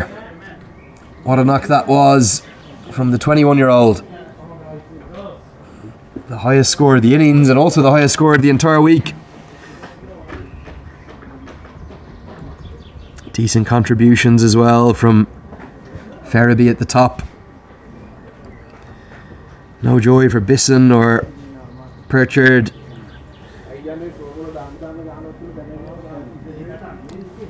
Have a quick look as well now at the bowling figures.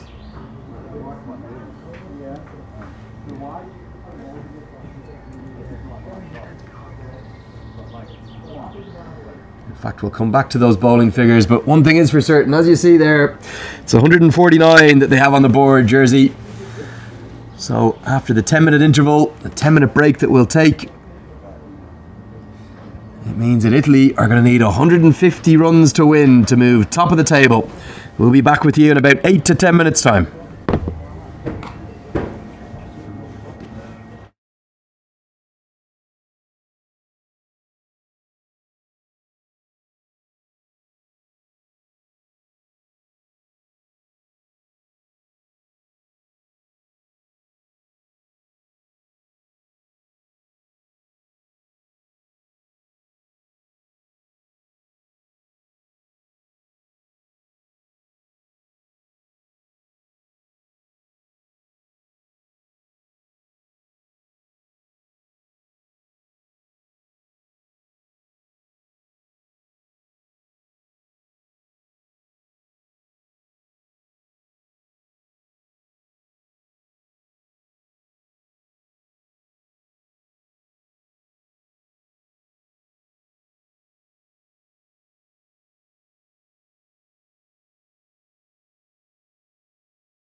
Welcome back here to College Field after what was a shortened interval because of the delayed toss. So just 10 minutes in between the innings, and it was all about Jonty Jenner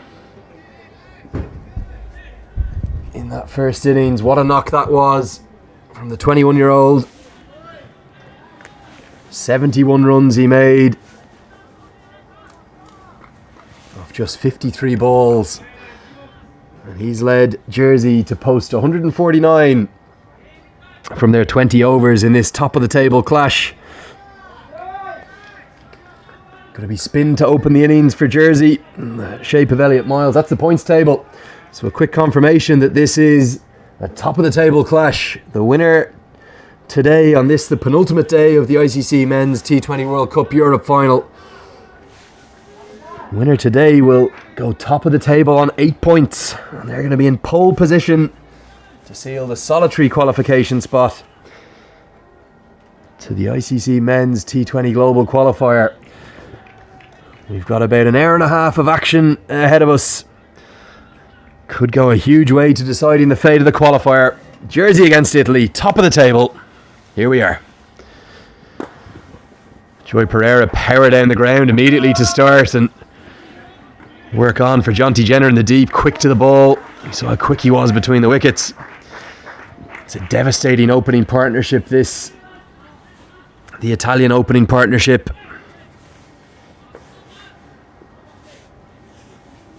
Joy Pereira swings away with reckless abandon from ball one, really, for Italy.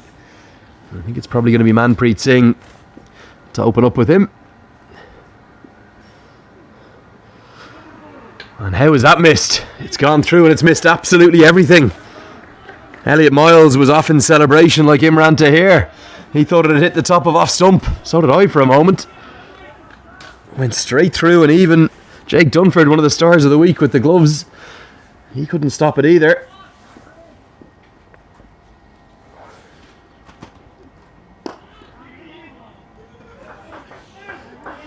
And Singh is away.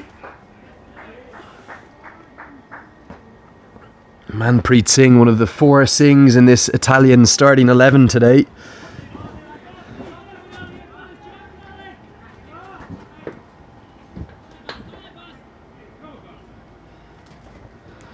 Yeah, just watching a replay of that ball before that somehow missed the off stump, just skidding on with the arm. No turn with the new ball for Elliott Miles yet. Flatter. Joy Pereira looking for the late cut, and all these teams doing their homework on each other this week. They clearly know that Pereira is the danger man for Italy. Absolutely no flight on that ball from Elliott Miles. See Anthony Hawkins-Kay warming up in the covers. He'll probably take the ball from the far end. Seen a lot of sides use this tactic of opening the bowling with spin.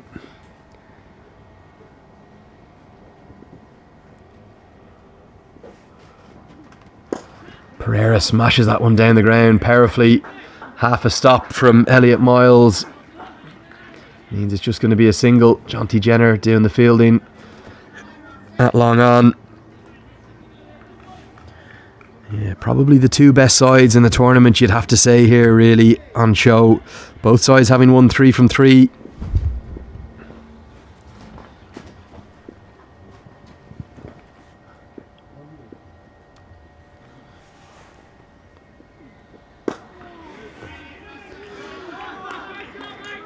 Jersey with the better net run rate at the moment. Italy won't mind about net run rate. They'll just be thinking if they can win today and win tomorrow, they'll be off to the UAE for the global qualifier. A huge amount on the line for both sides. End of the first over. Italy 3 for none.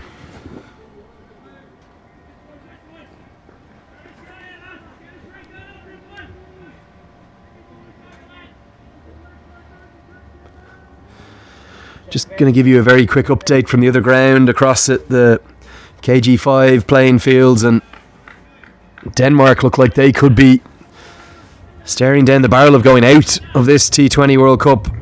Europe region final because they could only muster 109 for 8 from their 20 overs, and Germany off to a bit of a flyer.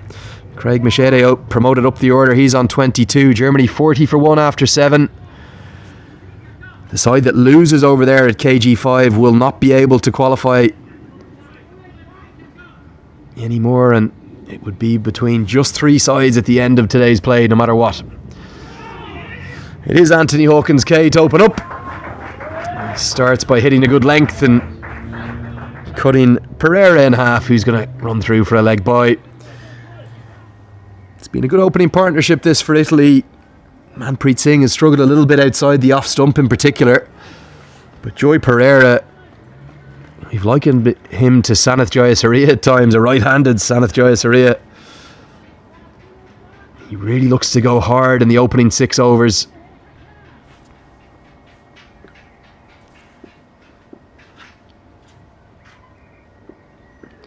Banged in, flies off the outside edge. The fielder down at third man was right on the rope.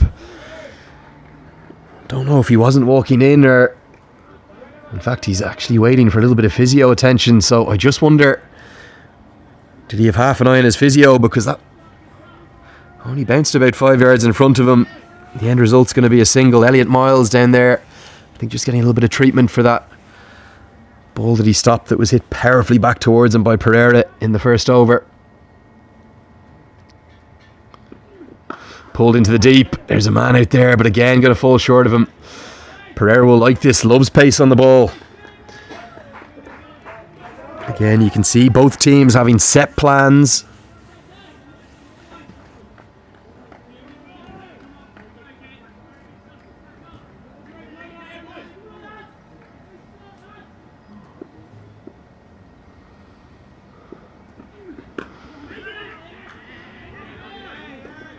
Really good bowling this from Hawkins-Kay, one of the stars of the tournament so far.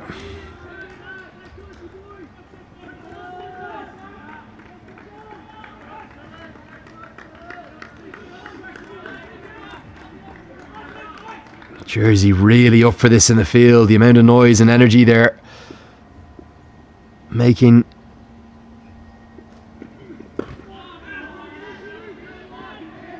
Yeah, Anthony Hawkins-Kay, the second leading wicket taker in the tournament. He's got 7 for 58 at an average of 8 with a good economy rate of just 5.61. He's only in second because Ahmed Wardak took 4 for 20 today against Denmark to move to 8 wickets. And Jonty Jenner's gone to the top of the run scorer chart, so plenty of players in good form for Jersey. Hit towards mid-off, again just falls short of the fielder, and it's going to beat the dive, so it's going to be a first boundary of the over, to great cheers from the Italian players' tent to our left.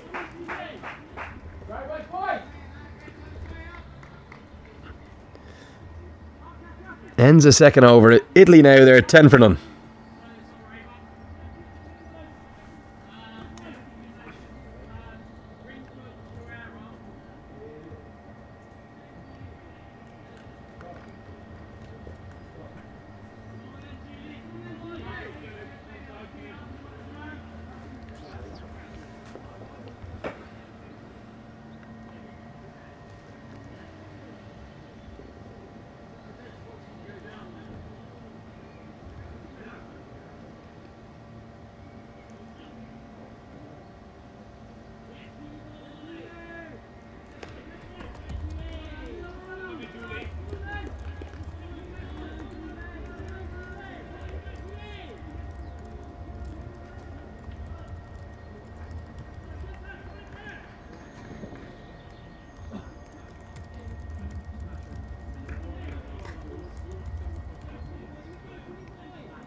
Going to be a change in bowling.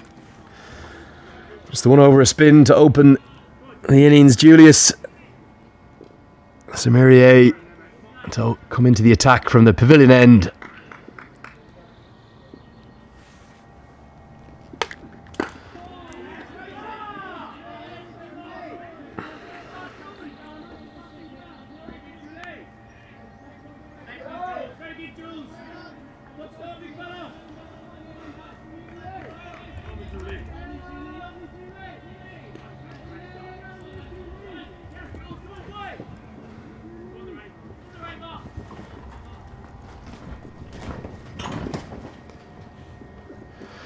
Inside edge and almost half a chance for Dunford.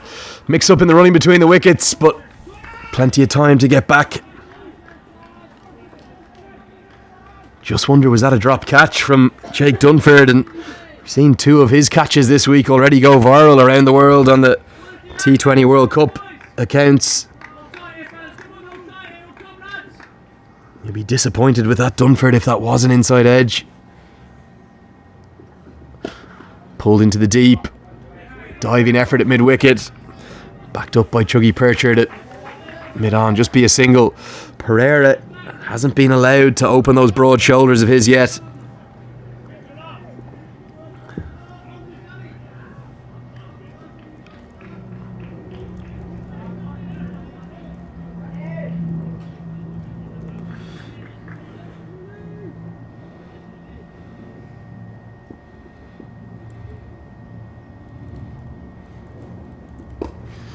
That's a glorious shot.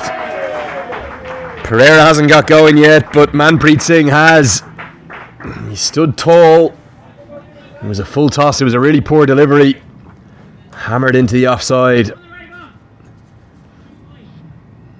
can see the bowler just going back to the mark and patting down his landing area, perhaps slipping a slight bit.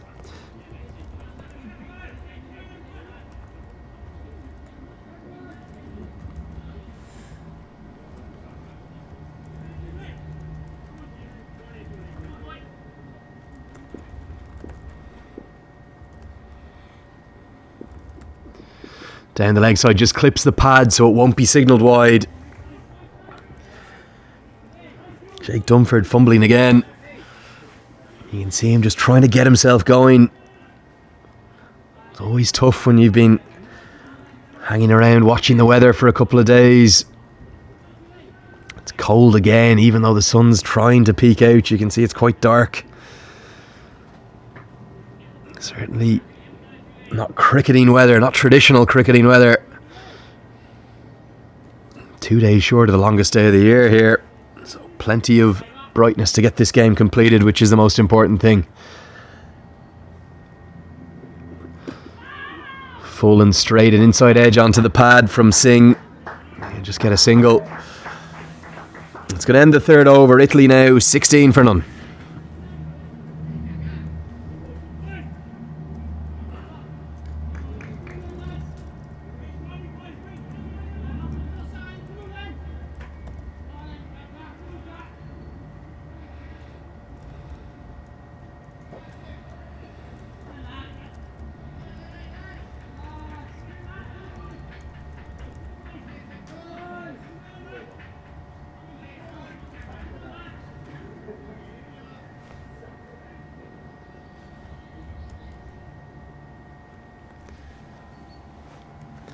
So 3 overs gone in this Italian chase. 16 for none at the moment.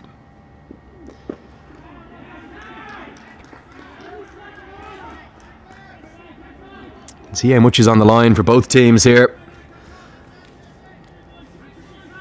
Win today and you go top of the table.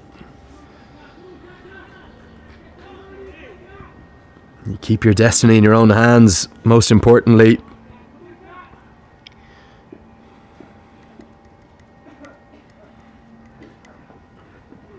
Short ball hit into the offside. Not exactly where Singh intended it. And even though it's gone wide of the fielder at 3rd man, some poor running between the wickets between Singh and Pereira. It's the left-handed Elliot Miles down at 3rd man. He still didn't get back for 2, perhaps. Pereira wanting some strike, wanting to feel bat on ball.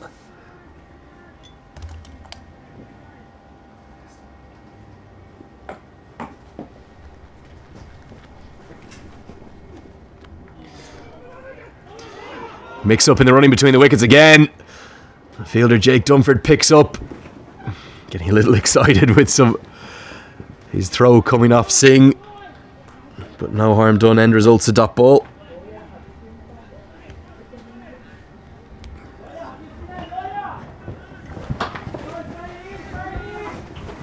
Yeah, the wind now getting up here at College Field as well. Powered into the deep, but really good tactics from Jersey this. They've done their homework. And this Italian batting lineup, they know where they want to bowl to. Joy Pereira can only get a single for one that's smashed into the deep.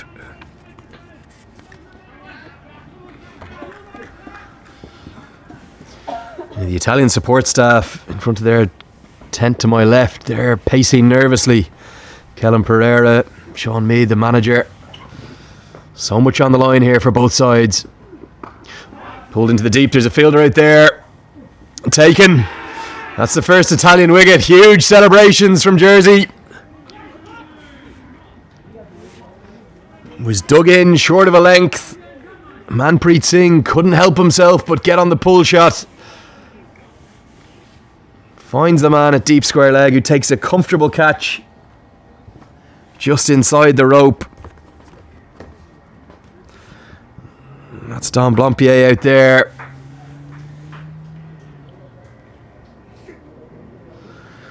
Singh is absolutely distraught and devastated at what he's done. But it does bring one of the stars of the show from the Italian perspective to the crease. Nick Maiello, probably in the running for player of the tournament the way he's been going with bat and ball. They're going to need him today, Italy, because in the fourth over,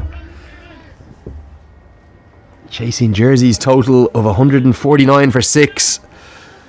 They're behind the 8 ball, they're 18 for 1.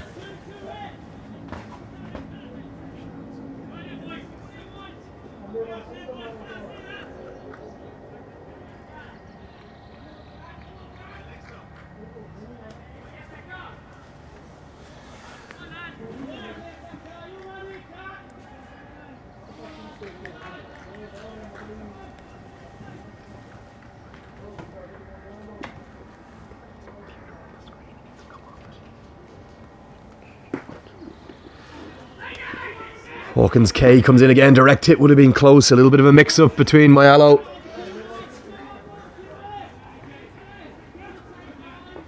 And Pereira.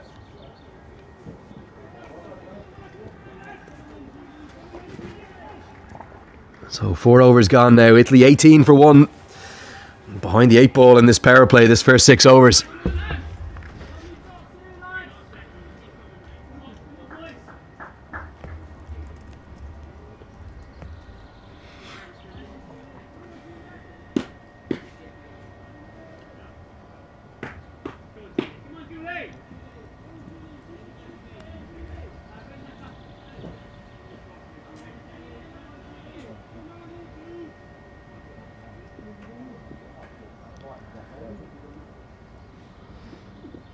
Hit into the leg side. That's a glorious shot from Joy Pereira.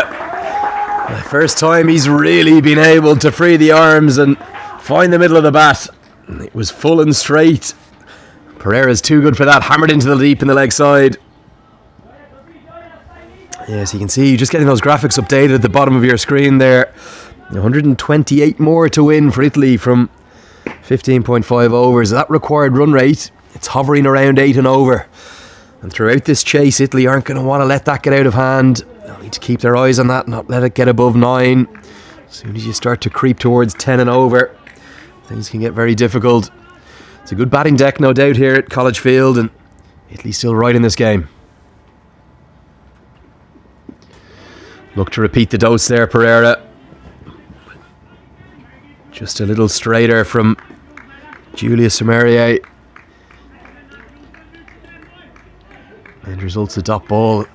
Jersey really are up and a buzz in the field. They know what's on the line here.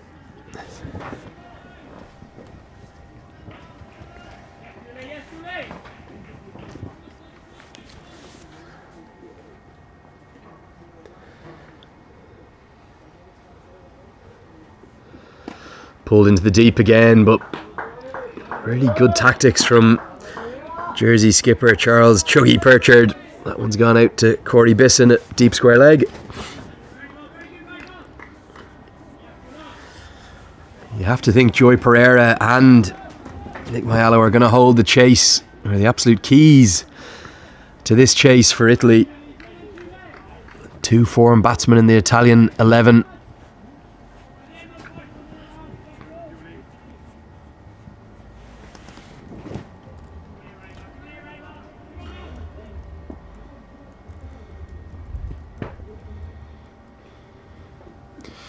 Looks for the Yorker. Going to be signalled wide down the leg side by umpire Rizwan Akram. Said it a couple of times in commentary, but the officiating has been outstanding this week. 6 umpires rotating between the two grounds, and not just in their decision making, but also some good common sense applied at times, and it's always difficult when inclement weather is about. They've been really good. Nicely bowled again by Samirier. These two tall, fast bowlers for Jersey, just providing a bit of a different challenge for the Italian batting lineup.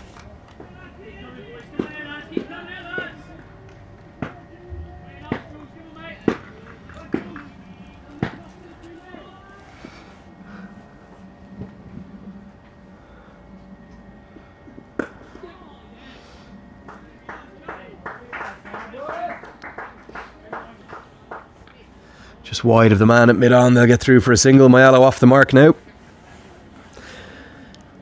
Pereira just has 7 balls of the power play left to try and capitalise on.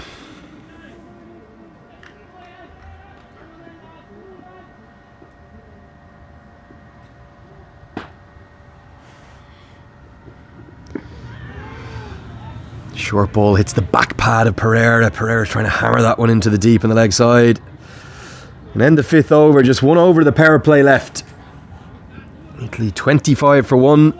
And Jersey, they're on top at the moment.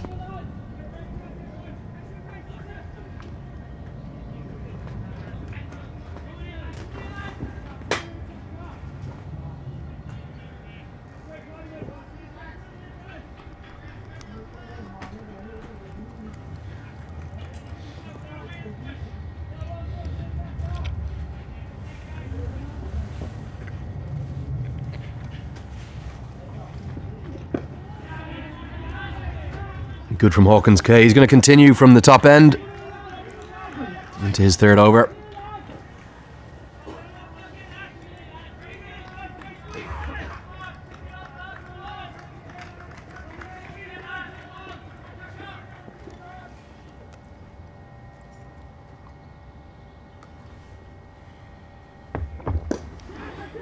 What a catch! Brilliant from Hawkins K. Huge celebrations. They've got the key man. Mayalo's got to go. A punch of the sky from Hawkins K. A diving catch. Jersey, I said they were on top moments ago. They're right on top now.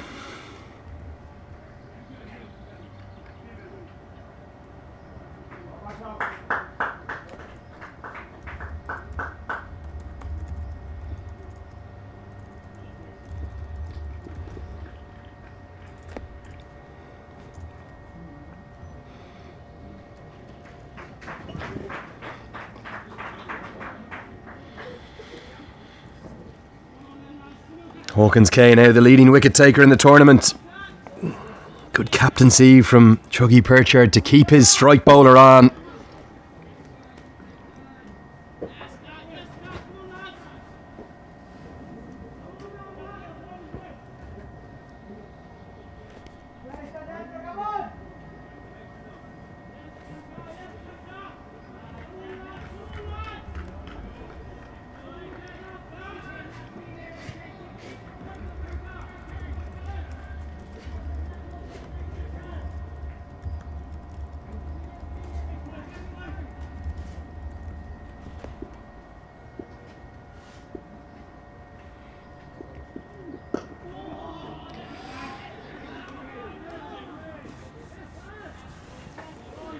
This has been a superb spell from Anthony Hawkins K. He's come in, he's hit a hard length.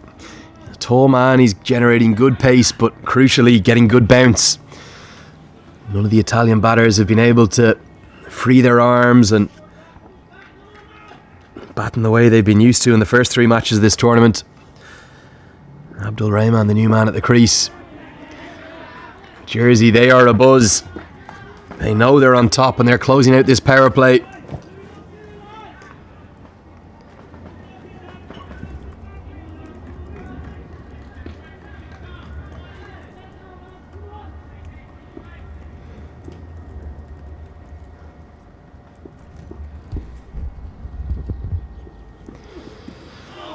Into the pads this time, so Rayman's not going to be off the mark because it will be signalled as a leg by correctly by umpire Alex Worf. Just one ball remains now in the power play. Will Joy Pereira look to exploit the last delivery of the fielding restrictions?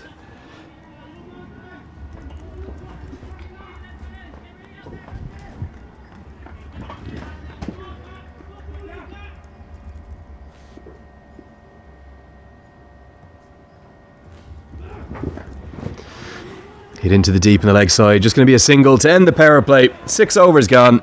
Italy are 27 for 2.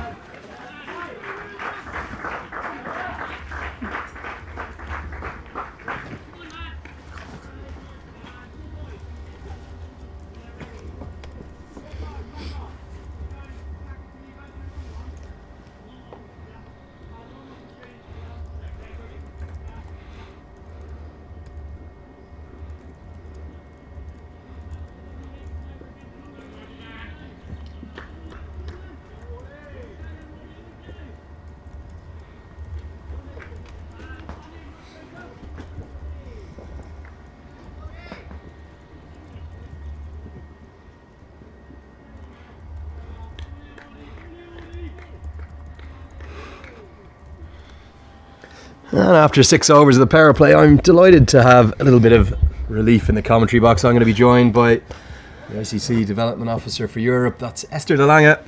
Esther, you look incredibly relieved after what's been a testing few days with the weather. Yes, it really has been. It's great to see some cricket happening between two quality sides.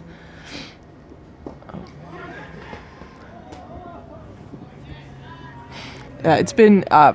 the weather's been difficult. Obviously, yesterday it was a very frustrating day for the players to have to sit and wait for the rain to clear up and then for the ground to dry up enough for it to be playable, which unfortunately didn't happen. Hit down the ground, could be a chance for Hawkins K. Taken! The gamble to bring Ben Ward on with his leg breaks has worked. And it's got the big wicket because Pereira was looking to go down to the ground for a maximum, but he could only find Anthony Hawkins K at long off. Jersey, they're up, they're a buzz, they're all over. Italy fall to 27 for 3. Jersey's been playing this very well from the start of the fielding innings. They knew exactly what the Italians were going to do. They were looking to hit boundaries early on. They made sure that the infielders were on the ring, so they weren't giving away any boundaries if they could help it. So they came through the power play reasonably unscathed, and that put a lot of pressure on these batters now to try and accelerate. Yeah, tell us about this tournament as a whole. It's a crucial one with one side going through to the global qualifier, but the standard of cricket just seems to be escalating, particularly at this level in Europe. Absolutely, all of the sides that are here deserve to be here, and they have upped their game from last year's event to this year as well. So that we've seen an absolute uptick in quality from everyone involved, and it's been really encouraging to see the level of cricket that's being played at this event, especially. Yeah, definitely some impressive cricket on show with bat ball and in the field. Italy are going to have to get themselves out of a bit of a hole here because I spoke about not wanting to let that required run rate get out of hand. It's over 9 now. You have to be impressed with the energy Jersey are putting into this effort. Yeah, they're really clearly one team. Like you were saying earlier, they've got a plan, they've got a tactic, and as soon as the power play was done, they've got their boundaries covered now. They've got men in the deep. So it's going to be very hard for the Italians to get above 9 and over. Yeah, required run rate now 9.22, and the way Jersey are fielding and bowling, it's going to take one of these Italian batters to really get into their work. So Gianpietro Meade coming in at number 5. 2 batsmen on 0 at the crease. Never easy. It's never easy, but you can't underestimate the Italians, to be honest. Big appeal.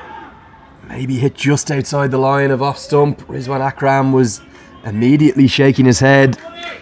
Yeah, good decision. It may well have been going on to hit off stump. But Looked to me like he was playing a shot and hit just outside the line. Super first over this from Ben Ward. Italy have shown this tournament they've been in very difficult situations before and they've come out of it, so perhaps they can make a comeback. Yeah, what an over, a wicket maiden. 7th over of the innings. Italy fall further to 27 for 3 and starting to get into a position of needing nearly 10 runs and over. So Esther, talk to us a bit about not just the sides here this week, but also next week. You've taken the travelling roadshow on from Guernsey down to La Manga, where surely there's going to be some better weather in store. I'm hoping for some sunshine and some warmth, absolutely. Sitting here wearing 5 layers, I'm looking forward to heading to Spain. We've got Netherlands, Scotland and Germany competing in the women's qualifier in La Manga, and that promises to be a very exciting event, with the Germans playing their first ICC event ever. They are obviously ready and raring to go, and Netherlands and Scotland both coming out with a point to prove about how they've improved their standards over the last 12 months as well.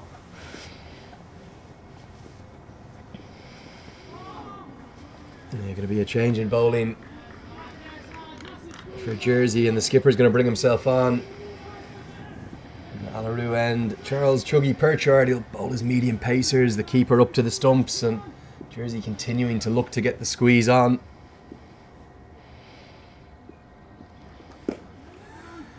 Was it difficult from a tournament administration end to take the decision to move this game to the afternoon? Some common sense prevailed?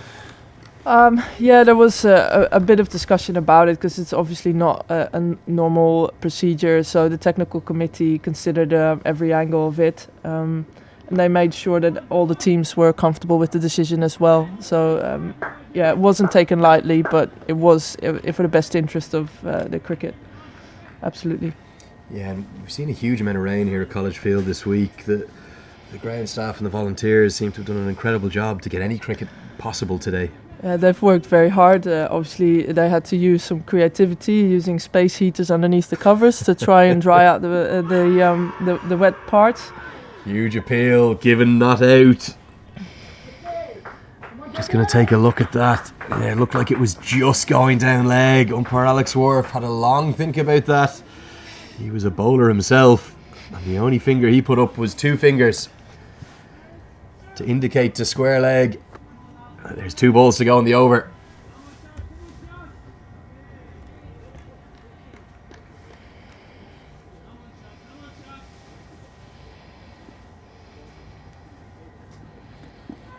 Lots of slower balls from Charles Perchard. That's what he's known for.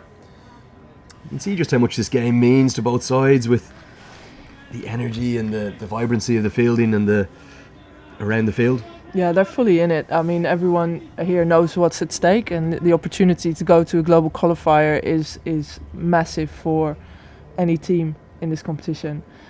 And the players will be, that's what they're playing for, and they'll be giving it absolutely everything. This is what they've worked for, this is what they prepared for, and this is the day to make it happen.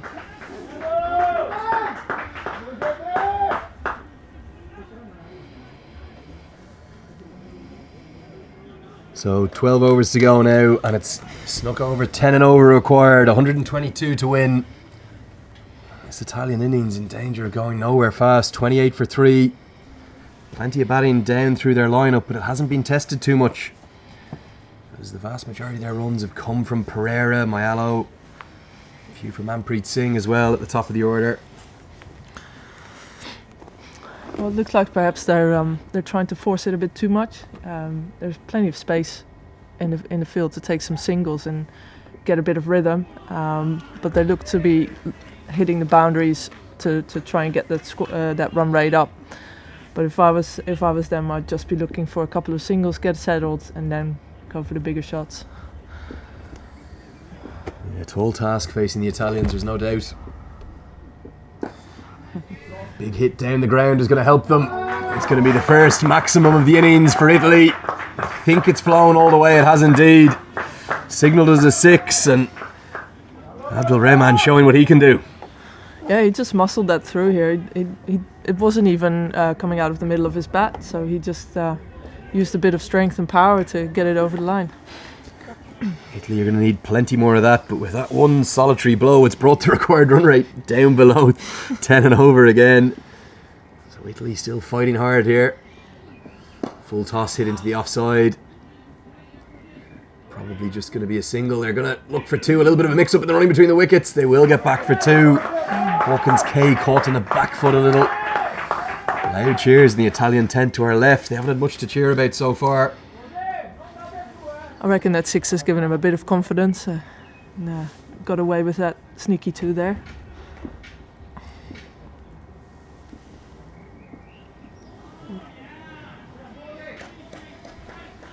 They're bowling a really good pace. Ben Ward not allowing the batsman to get underneath the ball.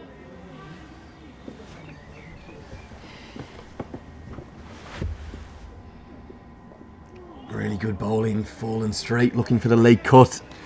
We'll see more leg spin as well later on with Don Blompier, so a varied attack this for Jersey. Yeah, they're mixing it up well. They know the strengths of the squad, and they've used their pace men up front, and now they're mixing it up with some spin, so it'll be tougher to get away. That one's skidding on into the pad. Gonna get through for a leg bye to end the 9th over. 9 runs off it, 8 coming from the bat. Italy now 37 for 3. Facing a tall task, needing over 10 and over with 11 overs to go.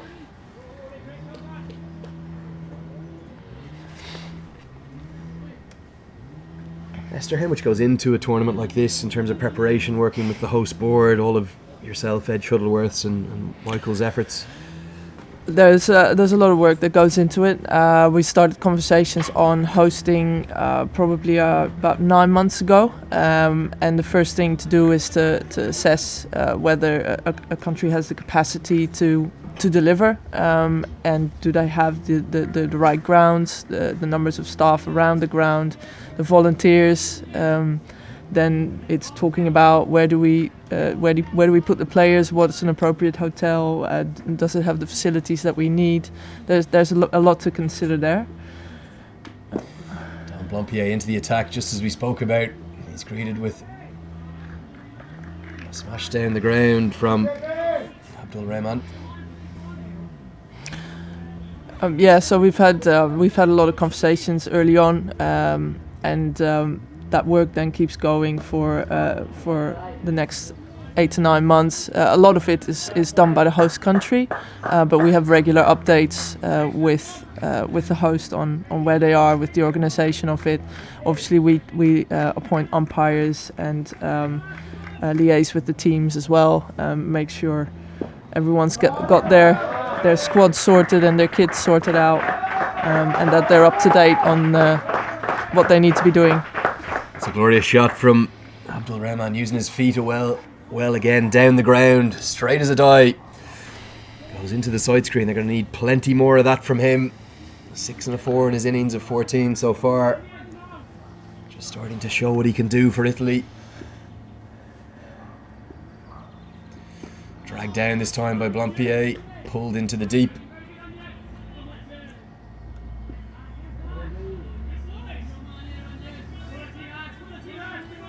Been pleased with how the week has gone in spite of the weather, Esther?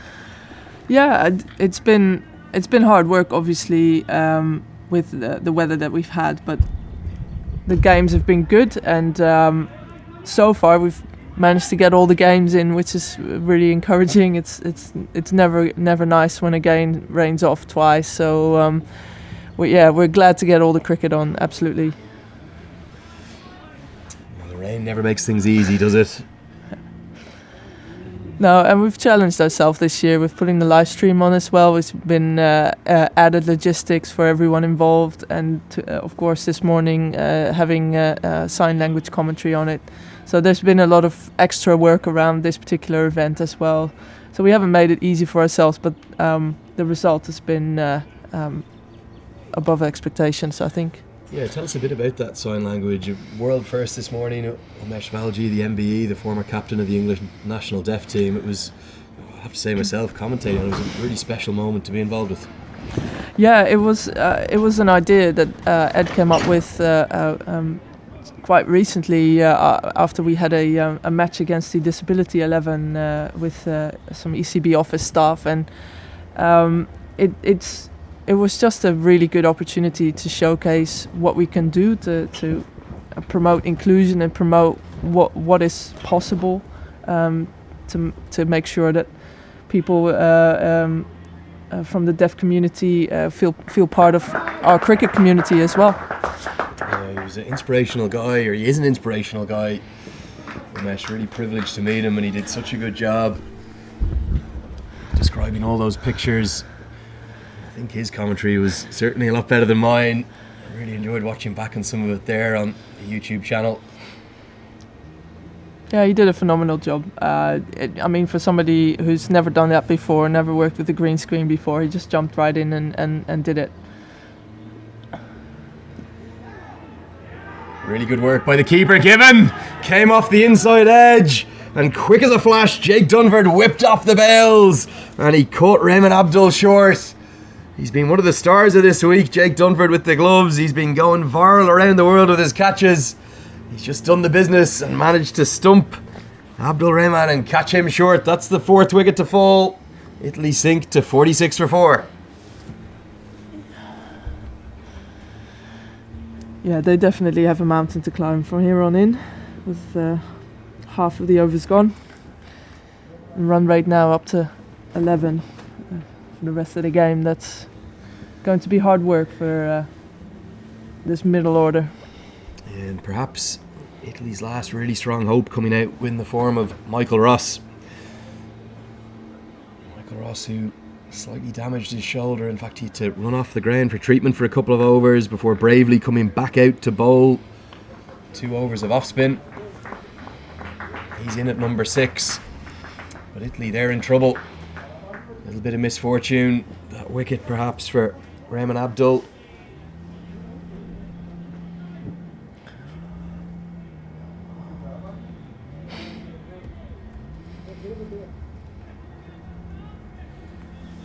So really good captaincy this from Charles Chuggy Perchard. He's going to keep rotating his bowlers.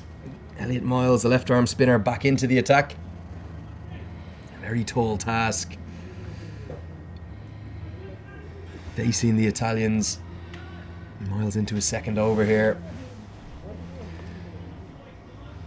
Be interesting to see if that wicket's given as a run out as opposed to a stumping. What do you reckon, Esther? I think it's been given by the scorers as a run out. Yeah, I would say it was a run out. It looked like he was attempting the single to change his mind from where I was sitting. What do you think? We'll get that one clarified by both the umpires and the scorers. Difficult one. Was it a case of him overbalancing in the shot, or was it a case of him looking for one and not getting back in time? I think Jake Dunford's going to want a T20 international stumping to his name, and Elliot Miles wouldn't mind the wicket, but it might have to go down as a run out. Certainly is for now. Hit over the offside. That's a good shot. Making room and going inside out over extra cover. They'll get back for 2. 2's not really enough though. They need 2 every ball nearly. That required run rate ever escalating for Italy.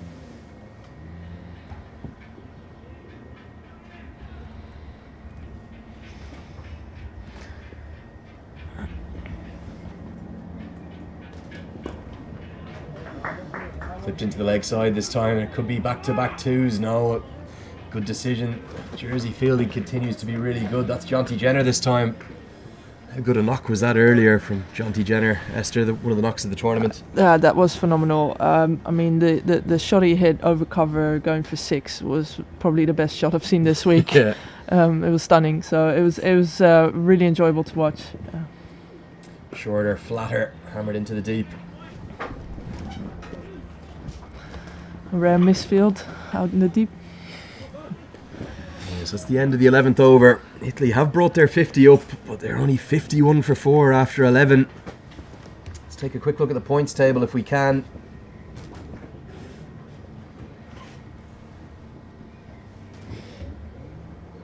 Before Charles Perchard brings himself back into the attack. So that's the points table as it stands.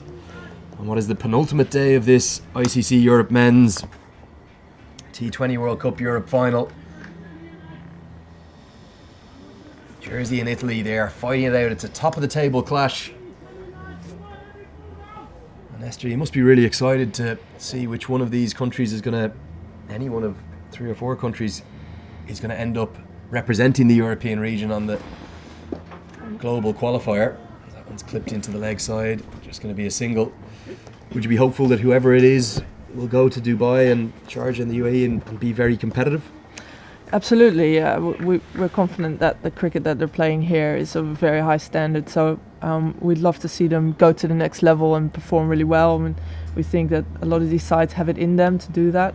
We're working hard with them on improving their high performance programs. All of them. We've recently been able to get some extra support for these higher ranked associate members to improve their high performance program as much as we can. So there's work going on there, and we know that some of these players are semi-professionals, if not full professionals. So we definitely expect them to do well. Just give you some breaking news from the other ground, because Germany have knocked Denmark out of contention for qualification from this ICC Men's T20 World Cup European Final qualifier, because they've beaten Denmark and they've beaten them at a canter. 7 wickets to spare and more than 5 overs remaining. Denmark's total of 109, proving nothing like enough. And into the offside, another misfield. It's going to cost 2 runs to the total.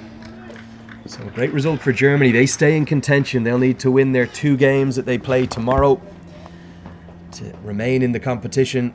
They'll play against Norway in the morning. It could set it up for a grandstand finale, because they will play Jersey in the afternoon. If Jersey could close out the win here against Italy, Jersey would hold their own fate in their hands, but so too would Germany. They would need to beat Jersey and Norway tomorrow to move to 4 wins and tie with Jersey on the top of the table. Yeah, there's definitely still all to play for, and Germany has come here to win.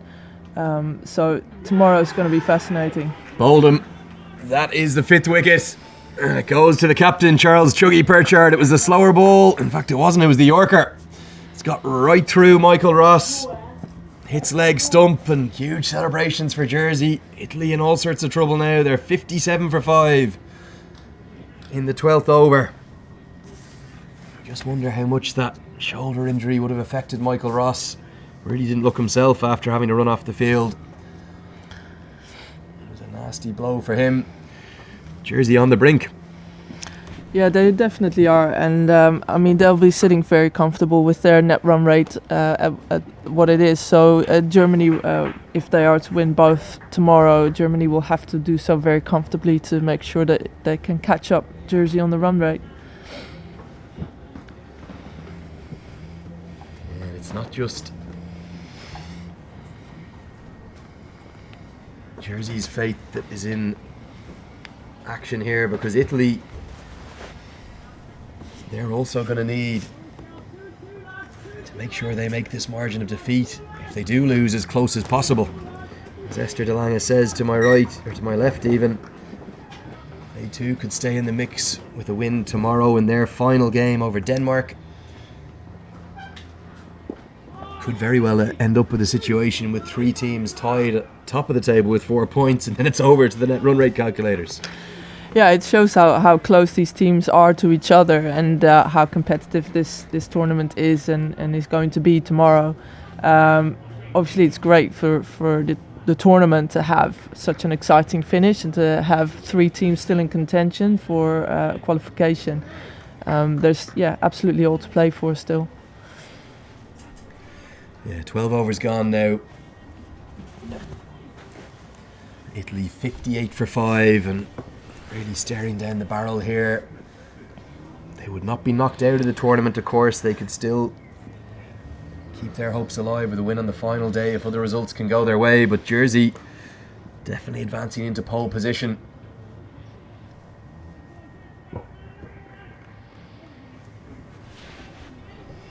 See See another change in bowling. Ben Ward's leg breaks will come back on.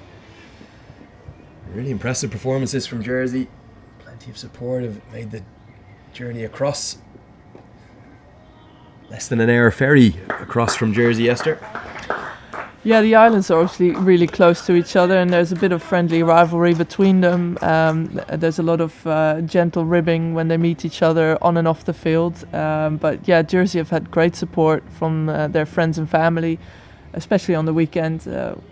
But it's been good to see the Jersey and Guernsey flags flying on the sidelines. More fun antics behind the stumps from Jake Dunford. Asks for a stumping after not collecting it cleanly initially. Alex Wharf unmoved at square leg. Must have been pleased with the umpiring this week. It seems to have been one of the real successes of the tournament. Yeah, definitely. The standard of umpiring has been excellent, as you were saying before. We're very happy with our professional panel or development panel, which has handled themselves very professionally and has administered these games very well. Yeah, JP Meade getting a boundary. Is it too little too late? The required run rate creeping up towards 2 a ball. Italy have to keep believing. 87 more to win. If they can just get a partnership going, we could see some late drama. Big appeal. Giving that out, probably an under edge. How great is it to see Mary Waldron as well, standing here, absolutely on right. She's been superb as well. Yeah, she has absolutely been superb. She was one of the standout umpires last year, and she's shown again that she's a very, very capable umpire and holds herself very well in this environment.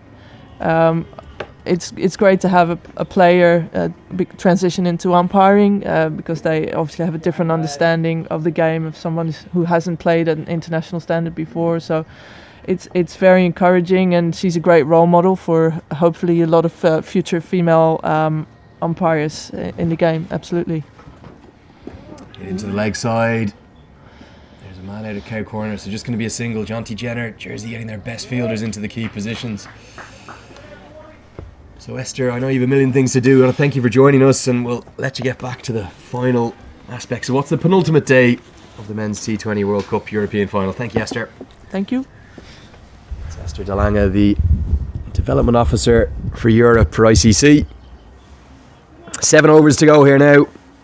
85 to win. It's almost exactly 2 runs a ball that Italy are going to need. Not an impossible task, but you'd have to think that JP Meade and Jaspreet Singh are going to have to do an awful lot of the work in this chase for Italy, and even if they can't quite get up to that target of 150, they're going to want to take it as deep as they can because net run rate's going to be key.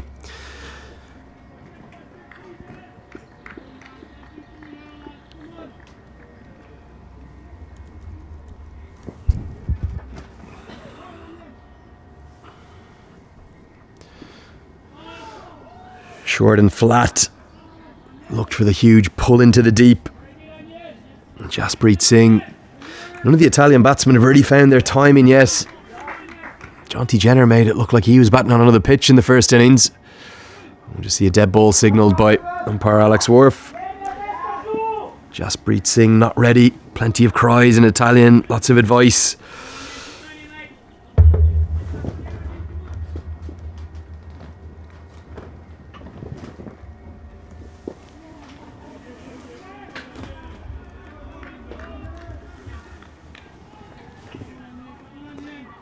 As the sunshine comes out, it's been a rare visitor to us here in the Channel Islands throughout the week of this tournament.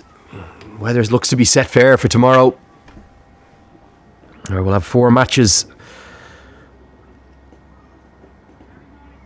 In the morning we're going to see Denmark against Guernsey. Both of those sides out of the qualification picture, but Germany will need to beat Norway in the morning here at College Field to stay alive in the tournament. And in the afternoon, 2 crucial matches. Denmark against Italy. Hit into the leg side, just short of the man at cow corner. There'll be a single to Jaspreet Singh. The 2 afternoon matches, Denmark against Italy and Germany against Jersey. So no matter what happens here today, This tournament is going to go right down to the wire, right down to the final 2 matches of the tournament, with that solitary qualification spot for the UAE on the line. Just 3 teams can still do it. You're watching 2 of them, Italy and Jersey. Lovely shot hit into the offside, but singles aren't enough.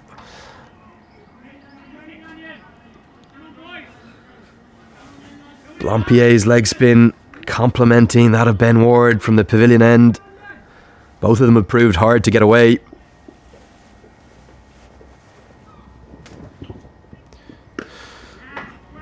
Hit into the leg side, well fielded. Out at cow corner, that's Jonty Jenner. Throw comes in.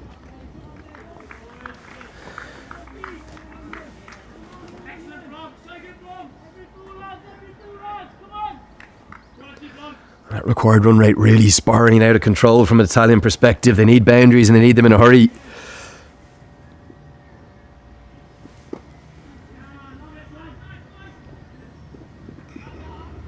As I just said, singles not enough for the Italian cause. That ends the 14th over. Italy now 69 for 5.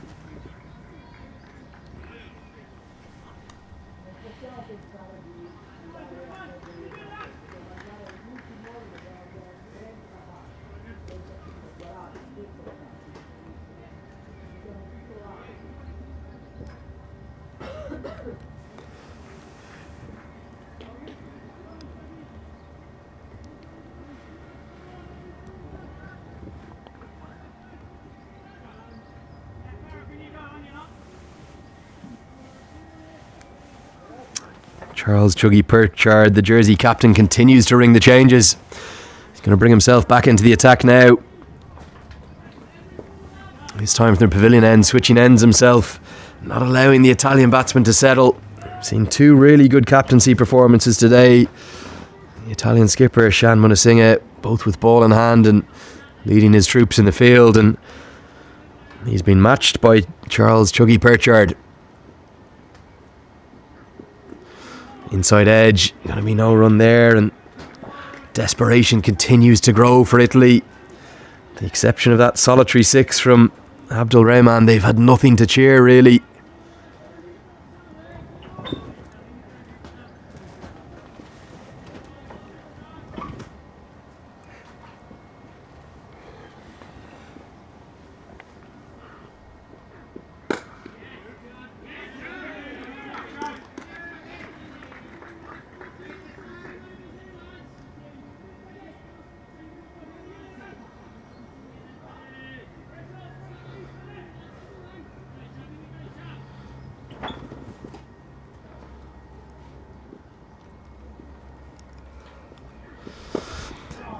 Hit into the leg side, and Jonty Jenner doing the fielding at cow corner.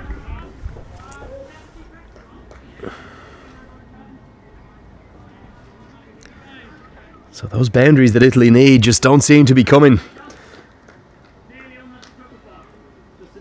Not even at the halfway point of this chase yet. Time and wickets running out for Italy. It's been approaching a complete performance from the Jersey side. Hit down the ground, Hawkins K's there. They've been so good in the field as well, Jersey. A little moment like that just sums up their performance today. A good shot down the ground, but Hawkins K quick to the ball. The Italians slow between the wickets and no time to get back for 2.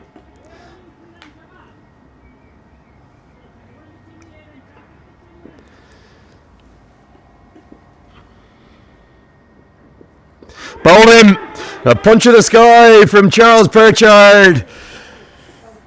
The Jersey skipper's leading his side to a famous win, and they're going to be sitting on top of the table this evening, you'd have to think.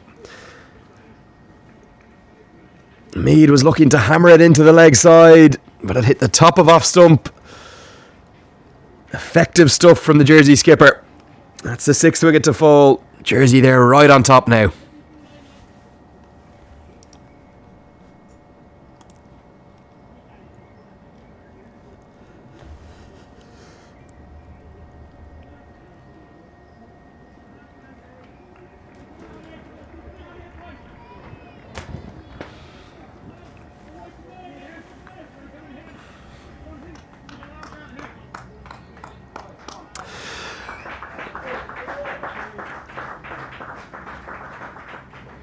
Rakibul Hassan into the crease at number 8, and disappointment for Mead there.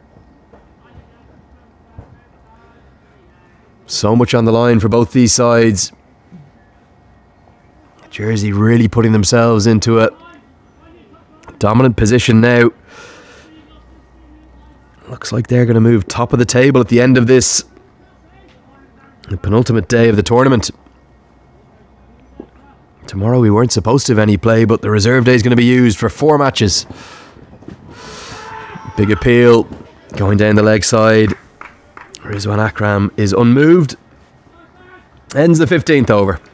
5 overs to go. Italy are now 71 for 6.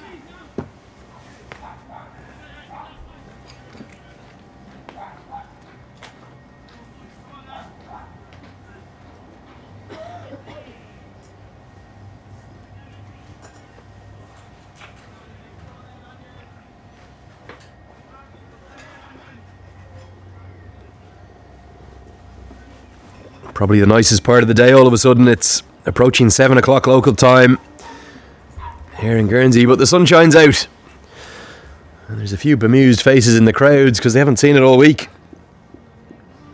Plenty of blankets and spectators, mainly for the Jersey cause, wrapped up.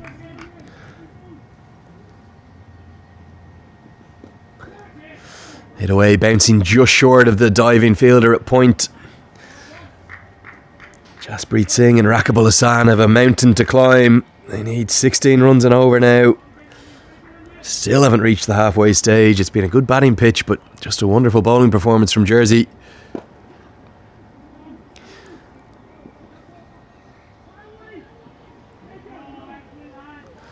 Again, really good fielding, this time down at long off.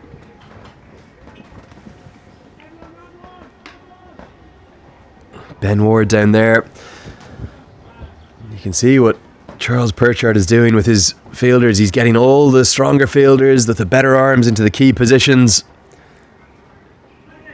Strategically, Jersey just getting everything right.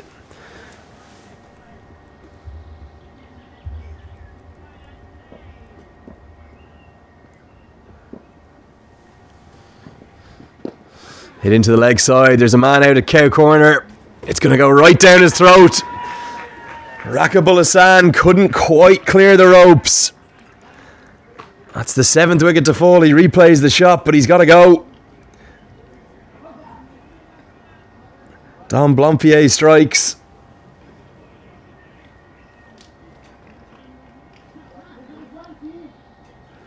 Great delight for Jersey.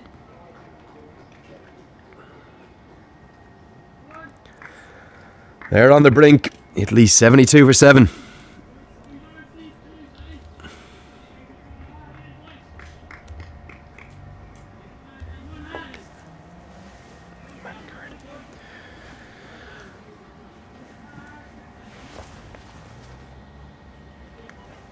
It was Ben Ward out at cow corner taking the catch. That's the batting card on your screen. Just a few starts really for Italy. Nobody going on. Highest score of the innings, just 15.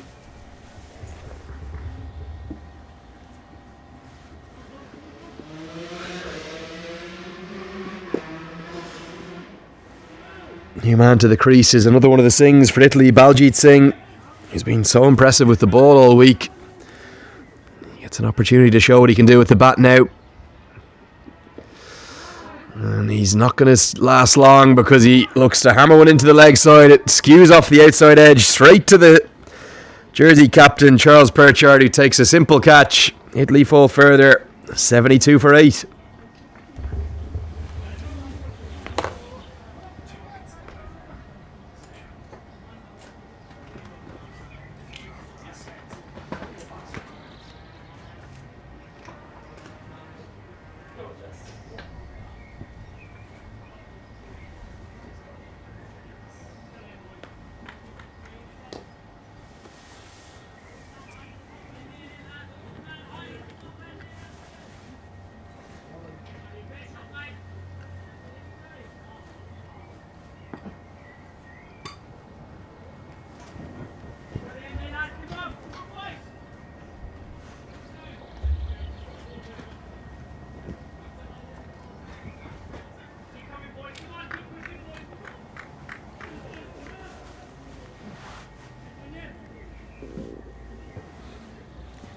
Just 2 wickets remain now for Italy.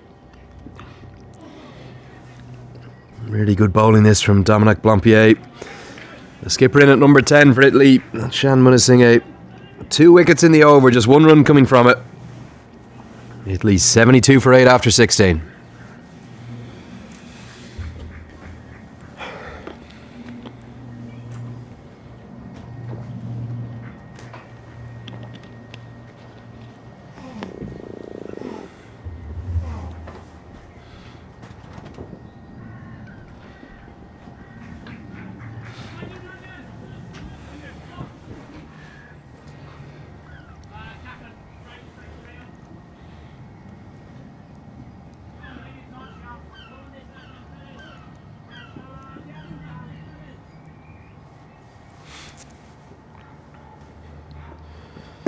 Power down the ground.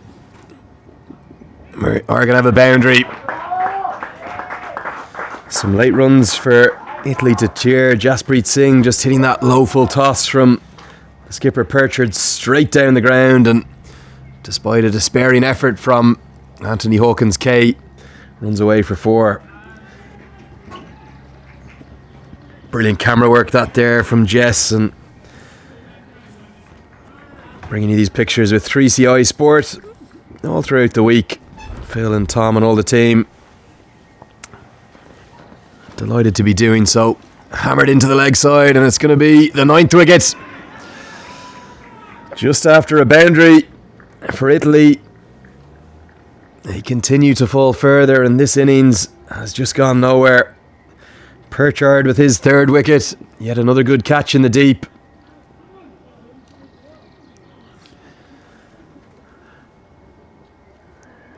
Jersey on the brink of not just a win here, but a big win. And how crucial might that be on the final day?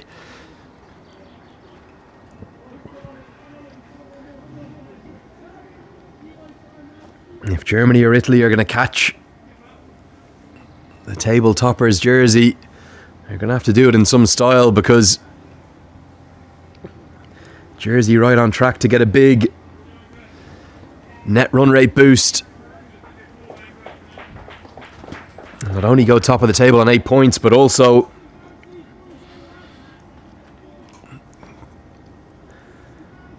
go a wide margin clear on net run rate. So Germany or Italy are going to need to do something special tomorrow. Into the pads. It's been an outstanding team performance this from Jersey. Right around the game, bat, ball and in the field. They relied upon Jonty Jenner very much so with the bat in the first half, but in the second half of this game, all of their bowlers, their fielding's been absolutely outstanding.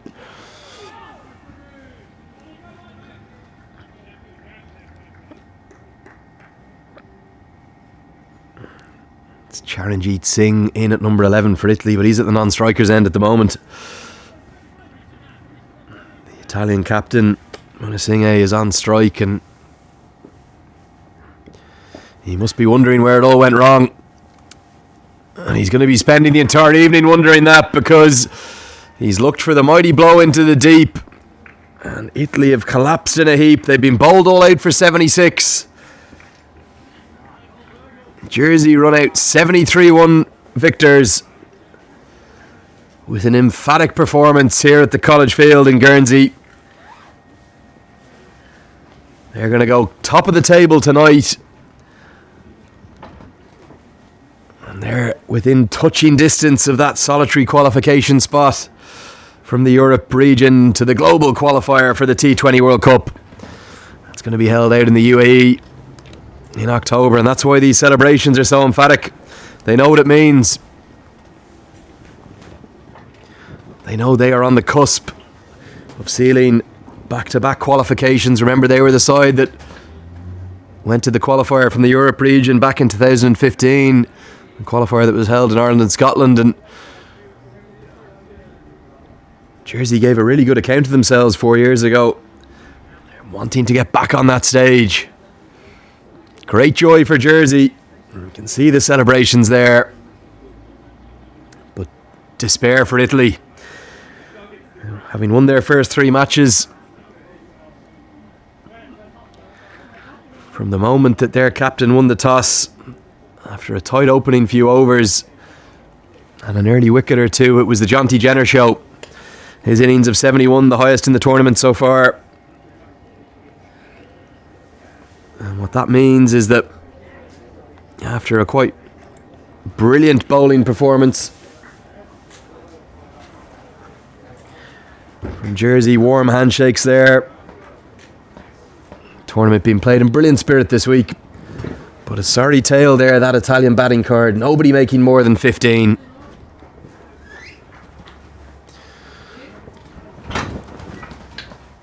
Take a look at the bowling figures. There was 1 star in the bowling figures. It was the skipper, Charles Chuggy Perchard. He ended up with 4 for 14. Wickets 2 for Anthony Hawkins-Kay, the leading wicket taker in the tournament. Also good variation from the leg breaks of Don Blampied and Ben Ward. Wicket and a maiden. In fact, it was a wicket maiden from Ben Ward, the 7th over, and that's when the game really started to turn. The Italian middle and lower order just couldn't get anything going. So what that means is that, as you can see in the match summary there, Italy have been beaten, and they've been beaten out of sight by 73 runs. Not their day today at College Field. They'd won their previous 3 games here at College Field. And that table updates in a few moments' time. Jersey will be clear atop with 8 points. It's not an unassailable advantage. They'll need to keep their fate in their own hands. They'll need to win their final game tomorrow against Germany. Germany are going to need to win both their matches against Norway and Jersey to be in with a chance. And Italy, they're still in the mix, because if they can win tomorrow and Germany can do them a favour, it will come down to net run rate. So we'll have 4 games on the final day tomorrow of the ICC Men's T20 World Cup Europe Final. Over at the KG5 playing fields, Denmark are going to play Guernsey in the morning, before Denmark play a crucial match against Italy in the afternoon. And here with me, Andrew Leonard, at College Field, it's going to be a German doubleheader.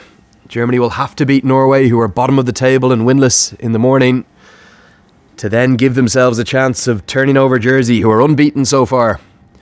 And if they can do that, anything's possible. 3 teams remain with hope tonight, with just 1 day to go of this ICC Men's T20 World Cup Europe Final. From me, Andrew Leonard, and all the crew, we're going to bid you good night, but we'll be back with you bright and early from about 10:45 a.m.